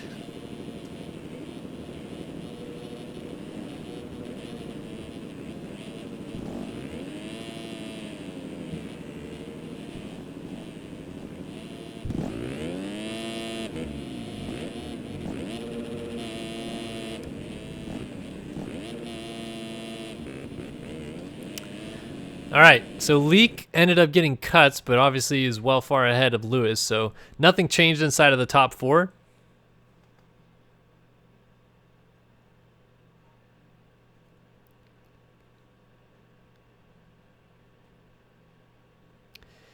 All right, coming up next is going to be that 450 last chance qualifier, and it is a doozy. There are some huge names on the line, and although you would think, like in real life, it would be kind of a foregone conclusion those guys might get good starts and pull away, these LCQs are a far lot more unpredictable than what happens in real life. So, like for example, Chad Reed ended up in the LCQ at Phoenix. Didn't even get that good of a start, but just kind of methodically worked through guys and ended up into the main as Chad Reed should. So like Tyson Fresquez, James Armstrong, those guys should be in the main event tonight, but it very well could not happen. Boy, oh boy, if it doesn't, that is going to be something else. We've got Fjellberg, we've got Armstrong, we've got your 6th fastest qualifier, Holden Cote. We've got 8th place in points, Dominic Tiberino. We've got the JS4, Jeremy Smith in this one as well. And of course, your defending Supercross champion, Tyson Fresquez. Oh man, this is, like I said, you could maybe get away with saying this looked like a main event a year or two ago, with how many talented guys are on the line. Jack Haley was comfortably in a transfer spot in the heat, then allowed Hinders to make the final transfer spot just by letting everybody go. But I don't know, this could be anybody's race. I'm not too sure how this one's gonna go, but I'm definitely excited to watch it, and I hope you guys are too. 450 last chance qualifier, last chance for these guys to make the main at Oakland. Again, another jump of the gate, but that time the 43 did it, and we've got Chase DeSalle crashing down the start straight. And wouldn't you know it, I said these guys might not get good starts, but they actually do. Armstrong and Fresquez out front. Haley is right there with them, and Haley's trying to show a wheel on Fresquez. Fjellberg's up here. Smith is up here. Tassone got a good start. Simos, Lang, Lee, DeSalle. I was trying to find, there he is, Dominic Tiberino. So Tiberino, another guy top 10 in points, does not want to miss this main event. But the freight train has left the station. Look at these guys up front. There are so many talented riders at the front of this field. I'm serious. The top 5 in this race very easily could have finished top 5 in the 450 class last year. Armstrong, Fresquez, Haley, Fjellberg, and Smith. That is insane. And one of these guys, at least, is not going home happy tonight. Oh, Fresquez makes a mistake, so Fjellberg is going to close up. Haley got around for 2nd. Smith has got to do something. Will he be patient, though? Will he wait for these guys to maybe make that crucial mistake? Simos is trying to hang tight with these guys. Ooh, Smith very close with Fjellberg here. Oh, Fjellberg getting upside down. Armstrong is just trying to sneak away with this win here. Doesn't want any of this drama that these guys are going to create, but there is going to be some fireworks. Oh, man. This one should go, I believe, for 5 laps. So at the end of this one, 2 laps in the books. Smith almost comes together with Fjellberg. They're crossing each other in the rhythm lanes. It looks so dangerous head on, but they're not terribly close, I suppose. Goodness gracious, the pace is through the roof. Fjellberg still trying to sneak around Fresquez, but Smith is trying different lines. He might have an inside move. Thought better of it, though. Oh, man. Oh, man. Actually, Armstrong's kind of sneaking backwards towards this group again. So Haley's holding tight. Look at this battling, though. I mean, look at how close Smith has been for this whole time. I'll just go on board with them. 58-3 from the back of this group. You can imagine everybody else in this group is probably doing the same thing. I wonder how long Smith will bide his time before he at least tries something. He's going to pull alongside Fjellberg here. Haley's down. Haley goes down in 2nd. He was upside down in the rhythm section there. So that allows all these guys to potentially make it in safely, but they still have to be mindful. Simos is fairly close, and Smith got dangerously close to the back wheel of Fjellberg there. Now Fjellberg comes up with tad short on the Supercross triple. Smith is doing this tire tap line. It ends up being about even. You got to be careful of Simos, though. All right. This still isn't over. Smith is in that last transfer spot, but I'm telling you, the number 80 machine, he's a multi-time 250 class winner. Eduardo Simos does not want to let these guys get away.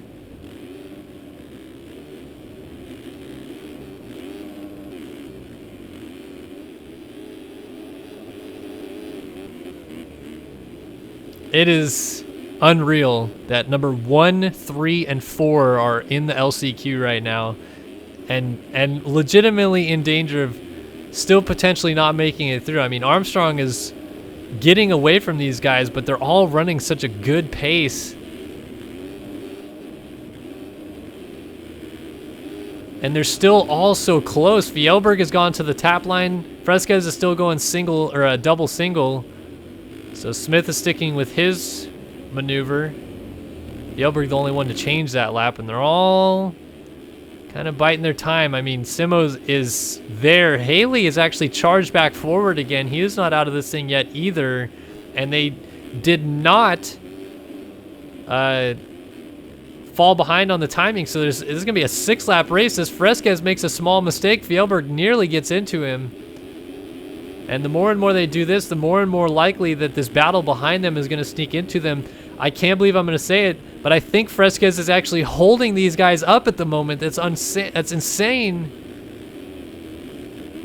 I'd be curious to see if Fjellberg maybe tries to pass him, though, just to be safe, because Schmitt has been all over Fjellberg for this whole race.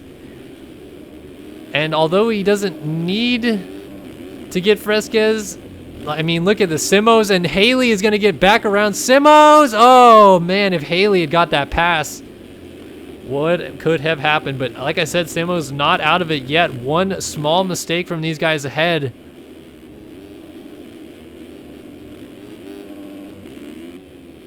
Schmitt looks like he kind of backed off from Fjellberg just a touch here. Maybe trying to be a little bit cautious. Doesn't mind giving Simos a little bit more of time gained on him, as long as he doesn't hit the back of Fjellberg and actually go down. Oh, but Simos is trying to keep this thing interesting. Armstrong is down with the lead. Armstrong is down, and oh, he's upside down in the corner. Schmitt is down. Schmitt went down hitting him, and Simos gets through for the final transfer spot. That was the unluckiest thing I've ever seen in this game. Oh my gosh. How unlucky could Jeremy Schmitt get right there? As Fresquez takes the win, Fjellberg goes through. Simos gets a gift of a lifetime. Armstrong crashes out of the lead by himself, and it ends up messing Jeremy Schmitt up, and Schmitt is out. Oh my goodness.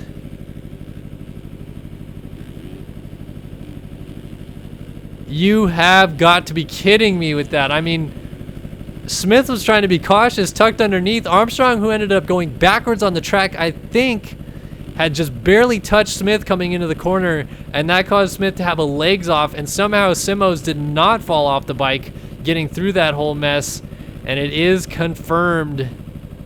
Simos gets the final transfer spot. Armstrong ends up getting him for third.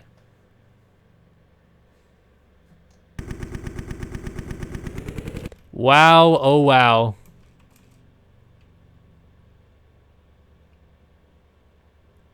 I was told to check chat, so I'm going to scoot back up past the load-ins and see what the heck just happened.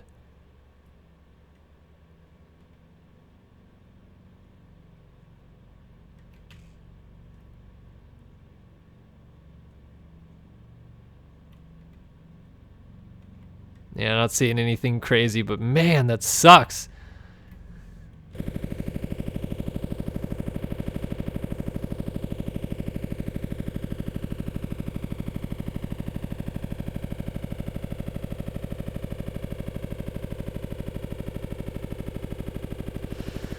Oh, boy, oh boy. All right.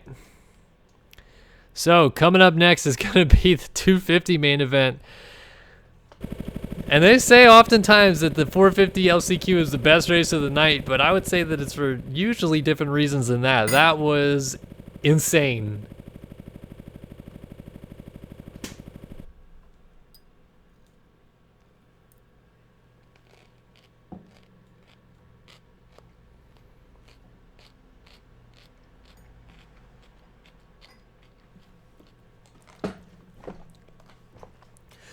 Woo! All right. Got to catch my breath after that one. Woo! Felt like I was announcing a main event right there. That was intense. But now I really do get to announce a main event. This is going to be fun. 250 class coming up. Can Russ Chapman be beaten? We saw he did not win that second main event at Anaheim, so I guess technically the answer is yes. But theoretically speaking, he won the overall at Anaheim, took all 26 points from that event. And he is perfect through 2 rounds. 104 points for Chapman. I think he has a pretty comfortable lead, even almost a whole race distance on Klein, so someone's got to jump in there and beat him. We'll see if anybody can do it right now.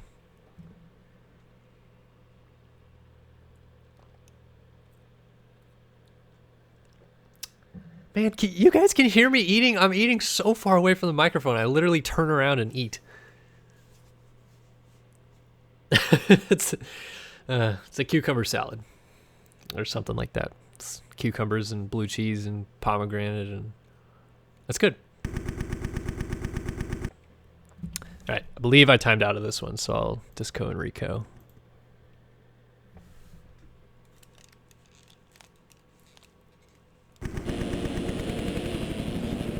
All right. So, on the line, we should have Jacob Hubbard, Dominic Saulnier, Jake Rose, Devin Ryan, Kevin Gonzalez, Dakota French, Sean Klein, Zoa Cross, Craig Leake, Tyler Fry, Alex Carlo, Tyler Lewis, Walter Gebhardt, Kevin Gonzalez, Jordan Moxie, Mattias Janis, Russ Chapman, Charles Gable, Cole Heberlein, Chase McDonald, Ty Smith, Isaiah Dickerson. I think I got everybody. I might have missed somebody.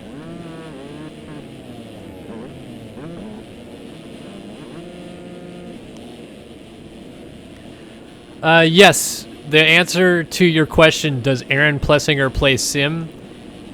Yes and no. He did.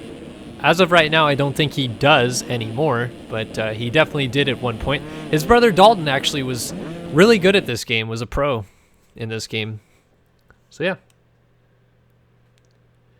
Viewer count currently, we are at 247 total, which is awesome. Thank you guys again for tuning in. I hope to bring you the best action I can possibly bring, and it's all on the line right here in this main event. Let's go racing 250 West action from Oakland. I must have picked the best one I could find, but Moxie will not get the whole shot, or will he? Tucks inside. No, that goes to Devin Ryan on the 34 machine. And oh, Chapman into the back of the lead going into the second corner. So that'll definitely put a damper in Chapman's quest to stay perfect this year. So we'll go back and check his progress after everything settles down up front. But right now it is chaos. Devin Ryan from Craig Leake, Jordan Moxie, Isaiah Dickerson. Chase McDonald looks to be up here, although he just went down. Walter Gebhardt. Wowee wow. No two strokes up front. So that short start definitely playing a factor this week, and Devin Ryan coming out with the whole shot. So what does he got? Can he hang on to this thing? Or will some of these other guys, maybe a little bit more proven front runners,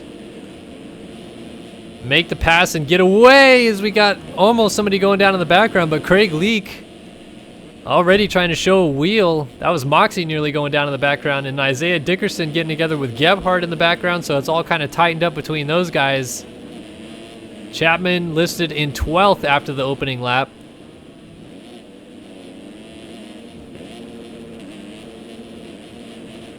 So Leake was on Ryan, losing touch now. Oh, Dickerson ends up actually going down there momentarily, doesn't fall off the bike. So Carlo's going to go through. Here comes Heberlein. He's going to tuck to the inside. Block pass, got him. A tad aggressive early on, but I think Dickerson might have done himself a favor if he saw that coming. So now he goes backwards, ends up with Chapman and Mattias Janis on the 41.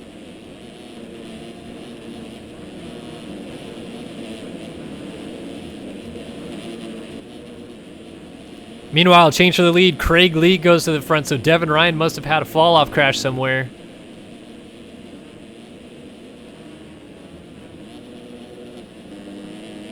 So Leake looking good up front. He has got to win one of these things one day. The only other guy to win a main event this year, Walter Gebhardt, stole that one away from Chapman, the second of the 3 Triple Crown main events in Anaheim.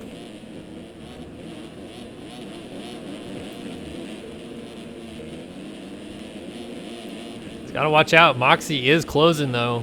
And Sean Klein is in the background, so this could be a good points night for Klein if he can get up here, get around some of these guys, and Chapman continues to struggle going forward. But as you can see, already up to 9th as Gebhardt goes down. Moxie drags him along, but Moxie somehow able to stay on 2 wheels. So now Klein moves up into that 3 ride. And we've got a gaggle of Hondas out front. Evergood's Craig Leake leads from Architects Jordan Moxie. And Evergood Sean Klein. Again, these are the longer races, so again, the track will weather in a little bit more. Gonna see more and more ruts develop as the race goes on. We'll see how that affects the line choice. Obviously, the whoops get cupped out a little bit more, so you'll see guys searching later in the main, maybe trying, far left, or maybe hugging the bales really tight on the right. Just trying to stay out of those holes.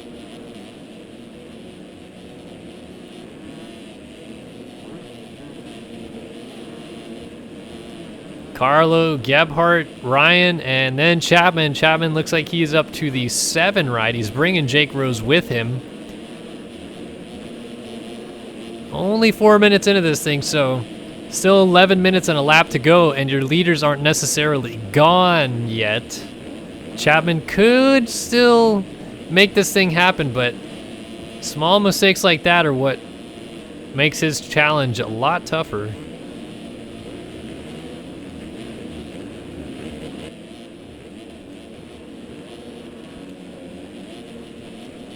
Again, small little mistakes off into the bales there. He's got to get back around Jake Rose. And he still has Mattias Janis coming with him.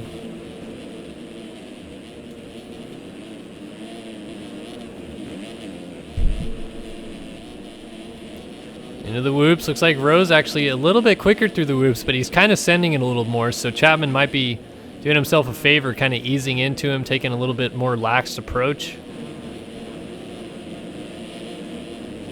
His battle is so good, but I do want to squeak up ahead and see this battle for second, because it's a good one right now, as Klein is trying to go to work on Moxie. Look at that line, cuts tight inside. He's going to swing wide and then tuck back underneath maybe. No, he just avoids the rut entirely, so he loses some time there.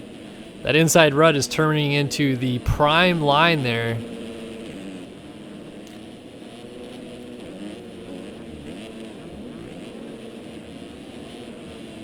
Meanwhile, no answer up front yet. Craig Leake is just kind of in his own little realm right now, getting away. Oh, and as I say that, are you absolutely kidding me? He goes down with the lead and coughs it right up as Klein and Moxie both go by. Caught that one out of the corner of my eyes. He got a kick on the Dragon's back, and it was all she wrote right there. So Moxie goes to the front. I'm laughing because that was just irony right there. I really thought Leake was looking good, but well, he can still regroup and maybe go back after these guys. Klein lost a little bit of touch that lap with Moxie. He was a lot closer, and he continues to miss that inside rut.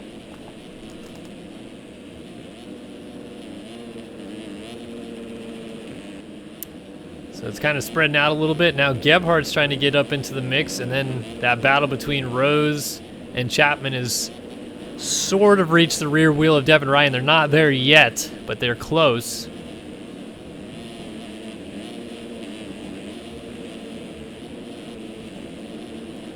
Let's go on board with Chapman here. Trying to get around Jake Rose. He is 7th, and he's running good laps, and he is definitely not that far behind the leaders. Shows Rose a wheel there, but can't get anything done. Then goes the 2-3-3 to the inside of Lewis. Aggressive, but he doesn't get the pass done, and they're going to both have to double here. You saw Rose actually went down in that rhythm section, so that was the spot right there. But if you look in the upper right-hand corner, that green dot going around the track is your race leader currently, which seems to have changed hands. I don't see Jordan Moxie up there anymore, so I believe Sean Klein has taken over the race lead from a Moxie crash, but we're on board with Russ Chapman here as he's trying to get around Devin Ryan.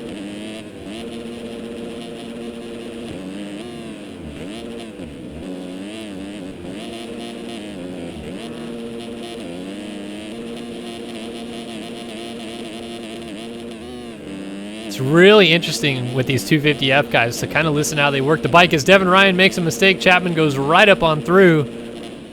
And Ryan actually went up and over the bars. I saw him get bucked, but I thought he might be able to save it. He did not. Loses a couple spots, realizes nobody's coming, so safely does a U-turn on the track.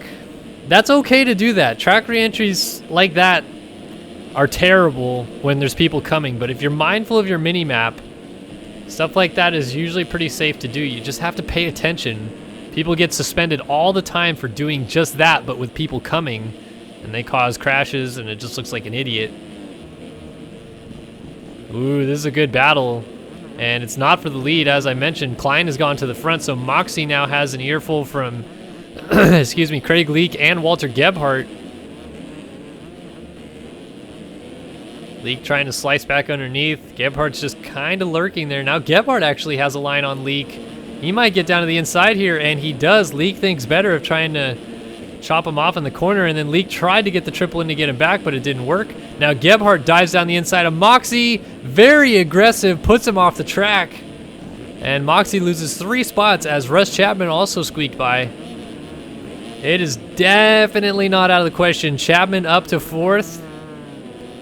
Not with just past 9 minutes now. If Klein runs a perfect race from here, then no, Chapman will not win this race. But a mistake, some crashes, anything from Klein, Chapman is literally battling for 2nd right now. That's how close it is.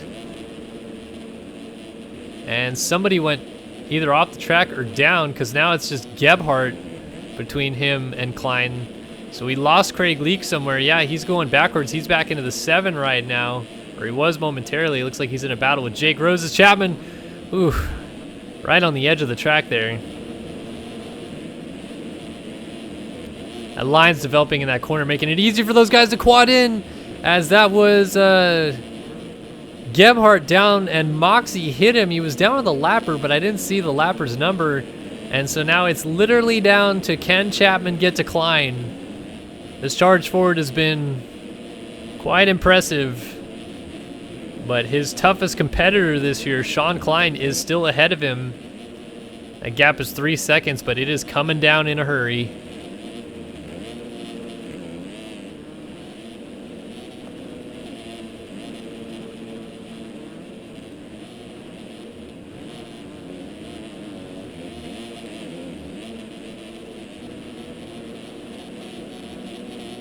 You see Chapman working the bike over the whoops, trying to get back up to that rear tire of Klein, and boy, oh boy, it might happen sooner than we think.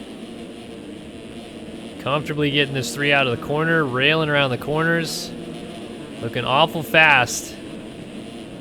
Nobody has gone undefeated before in 250 competition. Seabolt nearly did it in his first championship. He only lost 1 race. So Chapman is essentially halfway there. He really isn't, because there's 9 rounds on the West this year, 10 on the East. But 4 of the 9, he's perfect, and he's trying to go 5 for 9.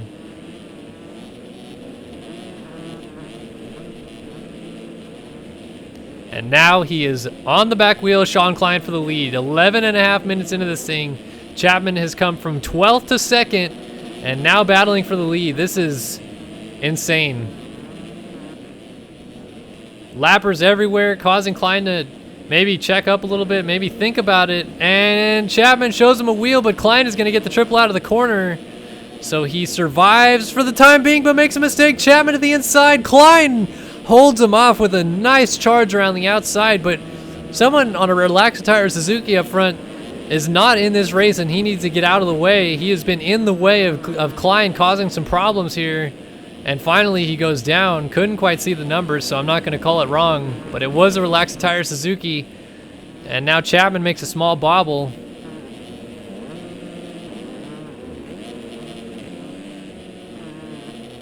Look at all the lap traffic, though, that Klein is about to hit. He's got 3 guys right in front of him. Oh, lucky there. A couple guys went down. So now just 1 guy directly in front of him, but still 2 more once he gets past that, and Chapman's still on his rear wheel. This would be Klein's first career Supercross win if he could hold on to it. But he's still got 3 minutes to go, and Chapman's going to dive to the inside. Woo! Almost lit him up. Instead, slid the rear end around and avoided the contact. I think trying to play nice here. Wants to win this thing kind of square, fair and square, straight up. Could have been dirtier about it, but he wasn't. And he's still right there, though. So 13 minutes in, Klein over the line. That should be 4 laps to go, I believe, because they're running under the 1 minute mark right now. So they should get back around 2 times before the 15-minute mark. Thus meaning they will have 3 laps before time runs out and 1 lap after time runs out. Hence the 4 laps. Klein is doing well enough, responding to that pressure. But how long can he do it? He's definitely not going faster. Chapman seems like he's switched up his lines a little bit, definitely going through the whoops down the left side. He goes through this section very far right, kind of floats back towards the middle near the end, but he's able to kind of let Klein go and then quickly reel him back in. It's going to be whoever makes the least amount of mistakes, and another small bobble for Chapman. Lappers down, Eagland in the way. Lappers. All right, Eagland moves out of the way. I think he didn't have the blue flag when he got it from that crash. All right, 14 minutes in. Oh, man, maybe they'll get back to the line. It'll be close. They are down to the plywood in that first corner, though. That's kind of interesting to see. It's actually neat and kind of realistic.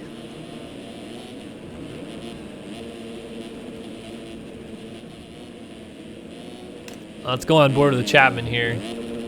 Don't want to miss this battle for the lead. So that's why we've hung with these guys for so long. It took Chapman a little bit to get there, but once he did, he's been right on him this whole time. I don't think they'll get back to the line. I think it's going to be white flag next time by. Oh my gosh, Chapman's corner speed is unreal, and Klein has got to be feeling the pressure. Here we go. It'll be white flag for sure next time by. They have less than 3 seconds to get there. Yes, it is. Here goes Chapman down the inside, and he's going to stand him up in the corner. Klein back underneath, gets the spot back for the time being. White flag is in the air as they come down into turn number 1. It is these two for the win, and they both have to settle in. You can see that plywood coming up out of the first corner. So they've gone beyond it. The road will actually go below that level, I think. Klein is definitely making Chapman work for it. This is a damn good battle. Can Klein hold on for his first win? Off the track, Chapman down the whoops on the inside. Klein's gonna go! Contact! Oh, and Klein able to keep it on 2 wheels, but he lost ground. That might have done it right there. Is Chapman going to hold on? Will he make another mistake? No, he looks good. Klein has got to fight back somewhere, somehow, but I don't think he has it in him. Very good defensive block pass by Chapman. And look at that. It's going to work from 12th to 1st to stay perfect. Russ Chapman is your winner in Oakland. Oh my goodness. Sean Klein, what an effort. What a race. That was insane. Matthias Janis has quietly worked his way up to 3rd, kind of following those guys, but he's still dealing with Gebhardt. And this one's coming to the line. Oh, Janis up and over the bars, so Gebhardt is going to get 3rd. And Moxie passing a lapper will get 4th. Or no, he won't. I'm sorry, that was a lapped rider, so Janis will get 4th. Woo! Carlo down, so he coughs up 5th to Devin Ryan. Craig Leak also got through. Man, Leak led this race for a while. Shame that he wasn't able to stay up there. Man, things are kind of getting scattered. So actually, Carlo did get Leak back. Now Dickerson is going to come through for 8th. And Zoe Cross, the last rider on the lead lap. They lapped up to 10th. That pace was ridiculous.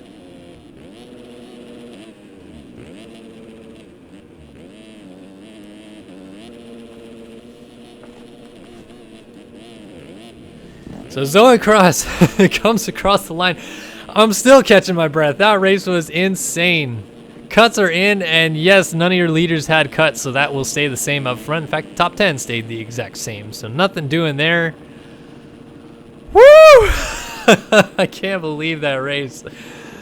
Oh, man. Definitely going to have to go back and watch that one later on to see how awesome that battle was. Impressive. Russ Chapman, kudos. deserved that win. But man, Klein did too. He fought so hard and he raced him so well too, so clean.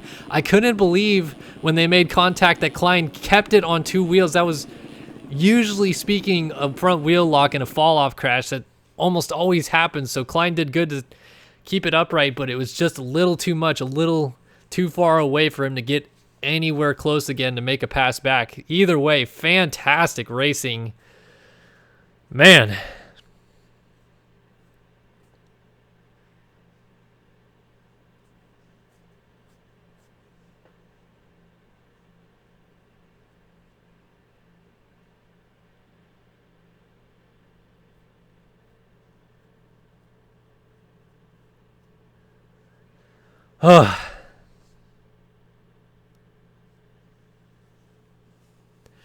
All right. Coming up next, 450 main event from Oakland. Oh boy. Still coming down from that one. That was a good race. That was intense. Good to see Sean Klein dropping by in chat. He's currently in the Twitch stream right now, saying that was some good racing, and it was damn good racing, man. That might have been the best race we've had all year. I love it when a track like this is, it's pretty straightforward, but it's not unrealistic and fast and crazy. Those guys still had to try to huck a couple big lines in there. Made for some really good racing. Chapman was only a little bit faster, and that's what made it so incredible there down the stretch. Klein did a fantastic job to nearly hold him off. But here we go, 450 main event on the line coming up. Can Leclerc finally get that first win? He'll hold on to the red plate if he does. But a whole host of other guys want to get in there. Mullins and Fresquez and Fjellberg coming out of the LCQs. Armstrong also made it your winner last week. Either way, this is going to be a very, very, very good main event. So here we go. The 30 board is sideways. Round 5 of MotoOption Supercross from Oakland is set to go live here on SYS TV. And it's a great start from Leclerc. Will he tuck inside and get it? Oh, Tyler Schmitt nearly got him to the line, but Leclerc does actually come out with the whole shot. Lots of crashing behind him. And look at Schmitt. He's trying to go for the lead right here. Kohenauer is in the mix as well. It's Leclerc and Tyler Schmitt up front, though. And that is bad news for the rest of the field. Oh, Schmitt hits Leclerc. They're both down, and Colton Mitchell jumps by. Colton Mitchell and Tony Spinelli go through side by side into the corner. Spinelli almost had him for the lead there. Woo! Starting off crazy. So Mitchell to the front. Spinelli, Leclerc, Seabolt, Kohenauer, Mullins, Hinners, Noah Baker, Fjellberg going down. Looks like D. Davis and Fresquez are there. I saw Fresquez going down in the first corner, so he's already made some good progress. But is the 6 machine of Colton Mitchell comes across the line, leads lap number 1. And Leclerc has to go to work on this one. He wanted a hole shot. He wanted to check out. He wanted that first win of the year. But he's got to go to work to get it now. I couldn't quite tell if that was just a misjudgment from Tyler, or if maybe he clipped a tough block and that's what led him into Leclerc, or what. But either way, very strange. Look at that. Leclerc inside gets a triple on Spinelli. You saw how far wide he had to go to even attempt it. Leclerc able to go inside and get it. This is a Leclerc track right here. Only one set of whoops. The rhythm lanes he's staying pretty low on. He's going to be tough to beat tonight. But so far, so good for Colton Mitchell out front. And I got to be honest, we got to watch Seabolt here, your Anaheim 1 winner. He's trying to get around Spinelli to keep things close with Fresquez. And yes, he will get by him right here. So now, your front 3, 2 of them have won main events this year, and 1 of them is the points leader.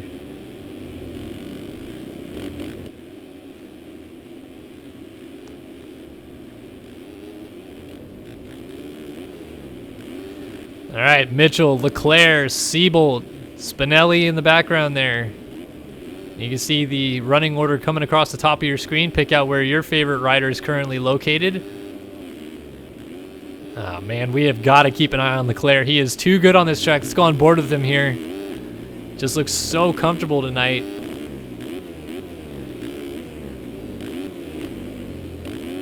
I can only imagine how amazingly good this series would be if only we had Hunter Root on the line here.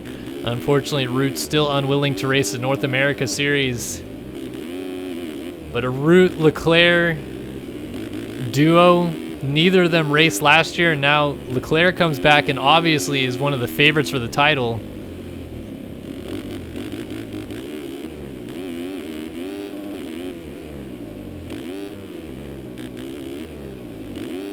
.56.7 for Leclerc. I mean, he's basically just throwing down qualifying laps and doing it with ease during the main event. This line's crazy right here. Around the inside, didn't get it that time. Actually, in front of him, Mitchell got it. Those guys are developing that line already to be able to triple on from the inside. It is huge.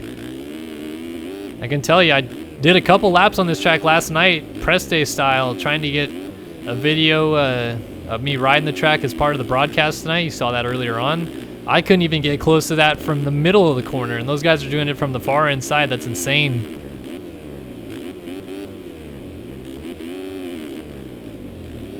Oh, Leclerc, woo! Tripled in around the inside of that corner. I think Mitchell's going to have to pick up on that if he wants to run with him tonight.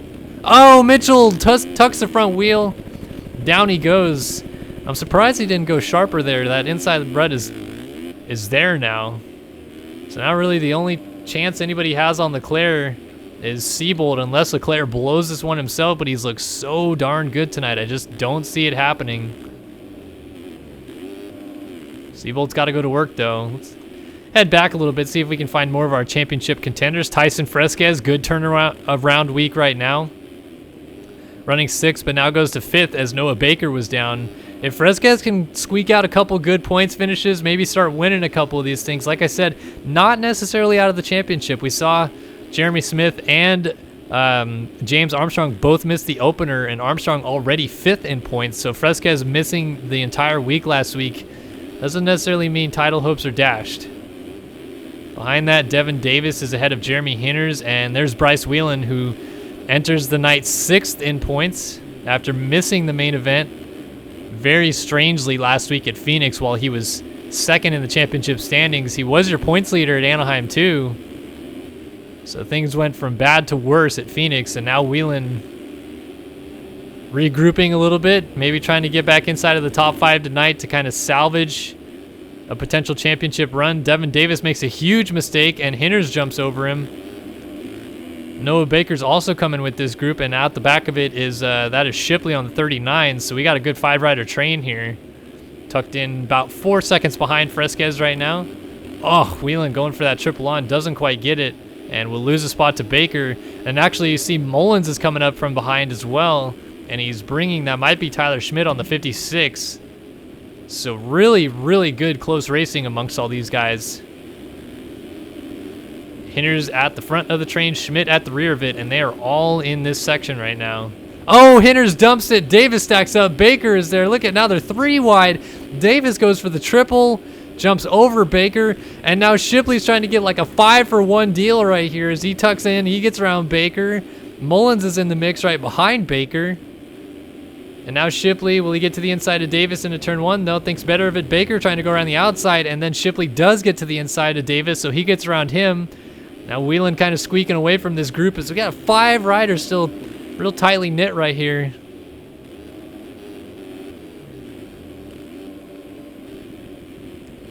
Got a rider down in this corner. That is Kohenauer. He was in the 4 spot. He's going back into this group now.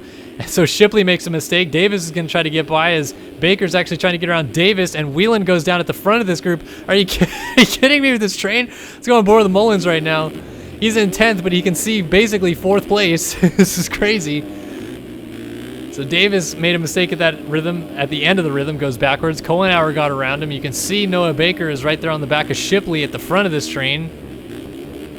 Oh, Davis jumping off the track. Mullins goes for the tap line. You can hear Mullins kind of growling the bike out, running a little higher gear, using that throttle control, and missing that deep inside rut. Oh, Davis actually notched it badly, side by side with Davis into this corner, but Davis is going to hang on. He has that inside line. Or will he? Still kind of side by side. Mullins gets the spot. Yeah, you got around him.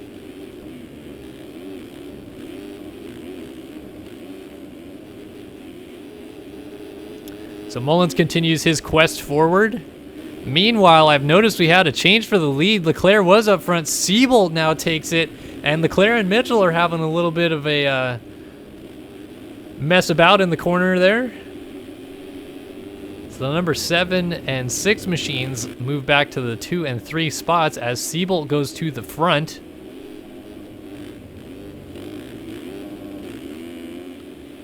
They are lapping your heat winner, Chase Blakely, so not a good main event for the number 13 machine.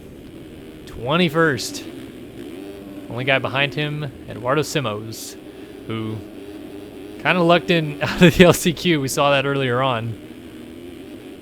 So Leclerc going back to work. He's got to get to Siebold, who looks really good. Kind of settled down between these guys. Fresquez now up into the 4 spot.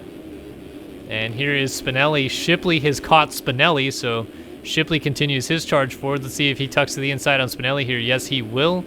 And yes, he gets that pass done. And Simos was down coming out of the corner. Spinelli had to check up. So Shipley gets away kind of safely here. Back to Mullins, who, as we saw, is ahead of Devin Davis. Cohenauer is in the mix still. Noah Baker, Adam Holm. Finally, we see Adam Holm coming forward. Talked a little bit about him in the heat race and how he's slowly getting better. Shows a wheel to Baker and will successfully get that spot. I don't think meant to hit him, but a little bit of contact there. And that inside rut's getting deep already, and we're not even halfway. Certainly going to get to the plywood there. Fjellberg coming forward. Armstrong, last week's winner. I mean, that's just how gnarly this series is.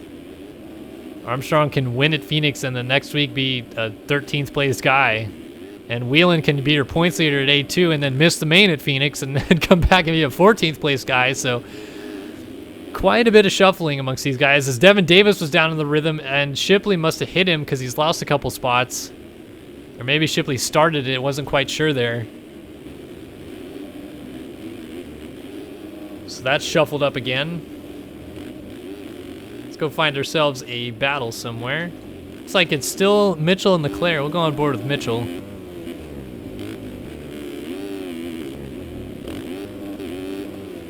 Mitchell off the track. Ooh, bold.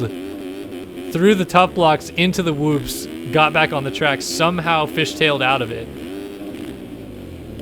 He is not letting Fresquez, or I'm sorry, force of habit. He's not letting Leclerc go. He's keeping him honest. And Siebold, again, still only about 5 seconds-ish out front. So this is definitely not over. These guys able to triple from the inside? No, they're doing that tap line. We saw Adam Holm was swinging wide and tripling to the inside of that corner. Seemed like it was working pretty well. Man, Leclerc breaks so late, but man, Mitchell railed that inside rut.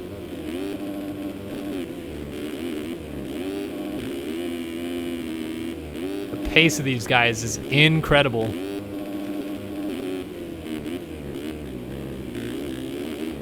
None of these guys able to triple up on off from the inside anymore, so that's changed a little bit. The line's developing. You can kind of see a road wearing in some of these corners really, particularly, obviously that first corner, deep rut. This rut kind of developing coming out of this corner. We saw it getting pretty big in the 250 main. Mitchell maybe thinking of an inside move here? No, Leclerc goes to defend. So now Mitchell might have an inside move. Let's see if he throws it down the inside. Yes, he will. And gets the spot. Leclerc doesn't have an answer. So Mitchell straight up passes Leclerc, who, quite honestly, I thought was the man to beat, the man on a mission tonight. And they are definitely reeling in Siebold in the progress. So 3 guys now within a shot to win. Leclerc gets Mitchell right back, though. Mitchell got a little cross-threaded coming out of the first turn. Oh, man, Mitchell is not done yet, though.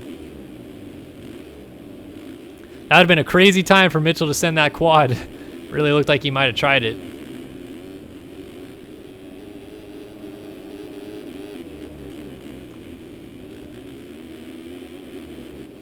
Oh, a little bit of a kick from Leclerc. Wrangles it together. They're currently lapping the 14 of Jeremy Hinters right there on the side of the track, so good on him to move out of the way. Oh, little mistake. I think Mitchell's kicking himself. I think he wished he would have got Leclerc and held him. Oh my. Oh man, Leclerc all over the track. I don't know how Mitchell didn't get front wheel lock when Leclerc crossed over, but he didn't, and then Leclerc like T-boned him. Leclerc down the inside gets him right back and somehow got the rut. Jesus moly, and now Mitchell goes down from front wheel lock. That was a crash waiting to happen forever. Leclerc riding very aggressively, just trying to hold on to the 2 spot right now, but is losing ground doing so as Seabolt sprints away with the lead again. Now, gotta watch out here. Tyson Fresquez is not out of this one just yet. He's slowly figuring this road thing out. He's getting better and better at it. He looks awful comfortable on this track, although obviously he had to go through the LCQ to get here. But he's only about 12 seconds behind your race leader right now.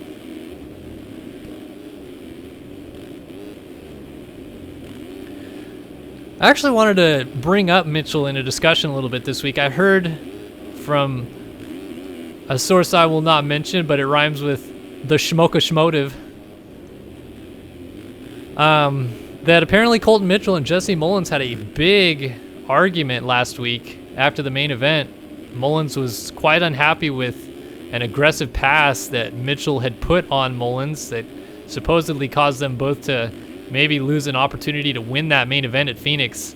Oh, when Mitchell goes down, that was a really strange crash. What happened to Leclerc? I'm an idiot. Leclerc's in second. So Fresquez goes by for third.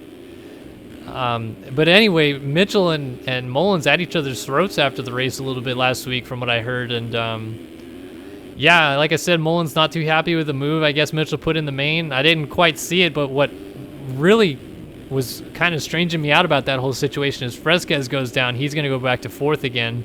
Was that Mitchell was so patient with Mullins for so much of the main event. We saw them together from about lap 5 to lap 12 or 13. They were pretty much toe-to-toe. And Mitchell could have aggressively passed him earlier. He could have sent him off the track, but I think them being former teammates in that respect, I thought Mitchell was maybe playing nice. Obviously, that wasn't the case later in the main event, but I thought maybe that was what the case was. So curious to see how that plays out between him and Mullins going forward.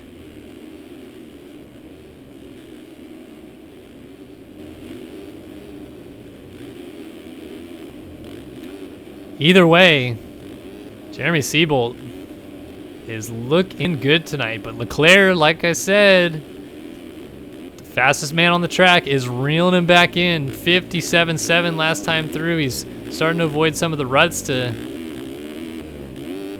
maybe ride a little smoother. He's going 2 seconds a lap faster right now than Seabolt, reeling him in. That rut is deep.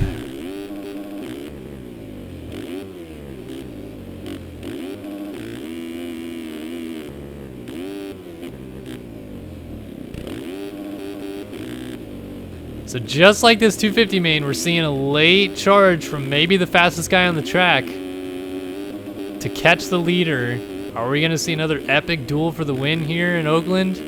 We about to have 2 great main events. Uh-oh, Leclerc jumping off the track. That was about as well as that could have went, though. And I see Seabolt up ahead missed the rhythm section, so kind of ended up evening out. Yeah, Leclerc taking a different line through that corner now. 57.9 to a 58.1, so he's still going a touch faster, but it's not quite enough to reel him in just yet.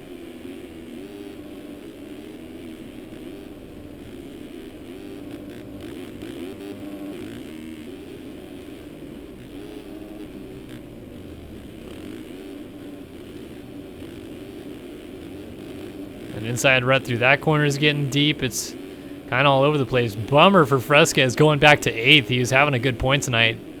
Oh, your leader was down. That isn't him down in the corner, but Seabolt made a mistake, got hung up with a lapper, so now it is on. 2.5 minutes plus a lap to go in Oakland, and your battle for the lead is heating up between your Anaheim 1 winner and your points leader. Seabolt sits 10th in the championship standings, missed the main event at I'm sorry, didn't miss. He DNF'd the main event at Houston. Has been kind of clawing his way back in the points since then, but mixed emotions. Man, Leclerc charges so deep into that first corner.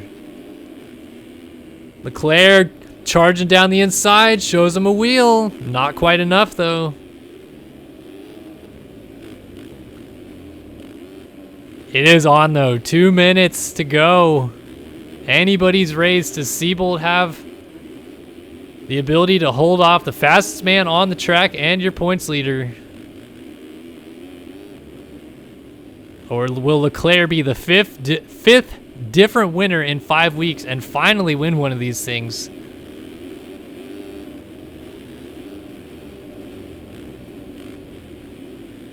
Siebold starting to cut down, avoid that rut, exiting the corner.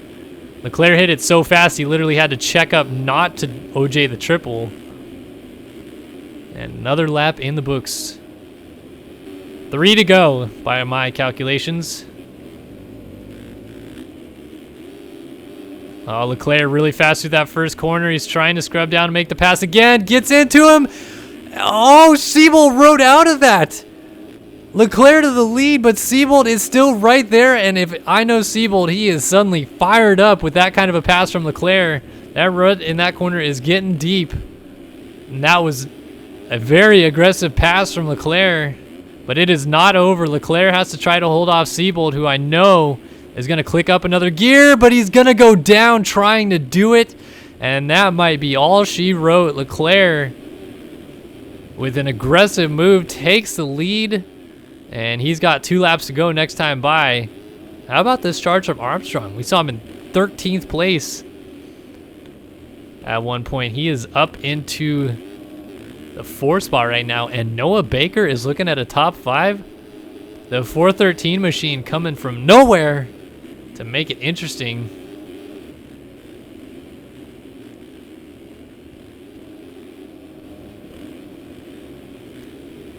Mullins mixed in here. He is in the 6th spot. Fjellberg is 7th. Spinelli 8th. Kohenauer 9th. And Fresquez has gone all the way back to 10th. And he's going to go further as he goes off the track. Tyler Schmitt temporarily goes by. Is that Hinters also going by? No, actually, neither of them are for position, so I don't know what I'm talking about. Bryce Whelan was the next position in 11th. And him and Fresquez come together, but now Whelan gets front end lock. Yeah, there you go, JLV. 5 seconds after contact, Whelan gets front end lock. Good stuff. All right, so it is definitely settled down. This battle for second isn't over. White flag is in the air for your race leader, Alexis Leclerc, but Siebold has, well, he had Colton Mitchell closing up on him. Mitchell jumps off the track, so there goes that battle. Armstrong has Noah Baker and Jesse Mullins. I mean, Noah Baker could still come out 4th in this thing, and he is riding very, very well.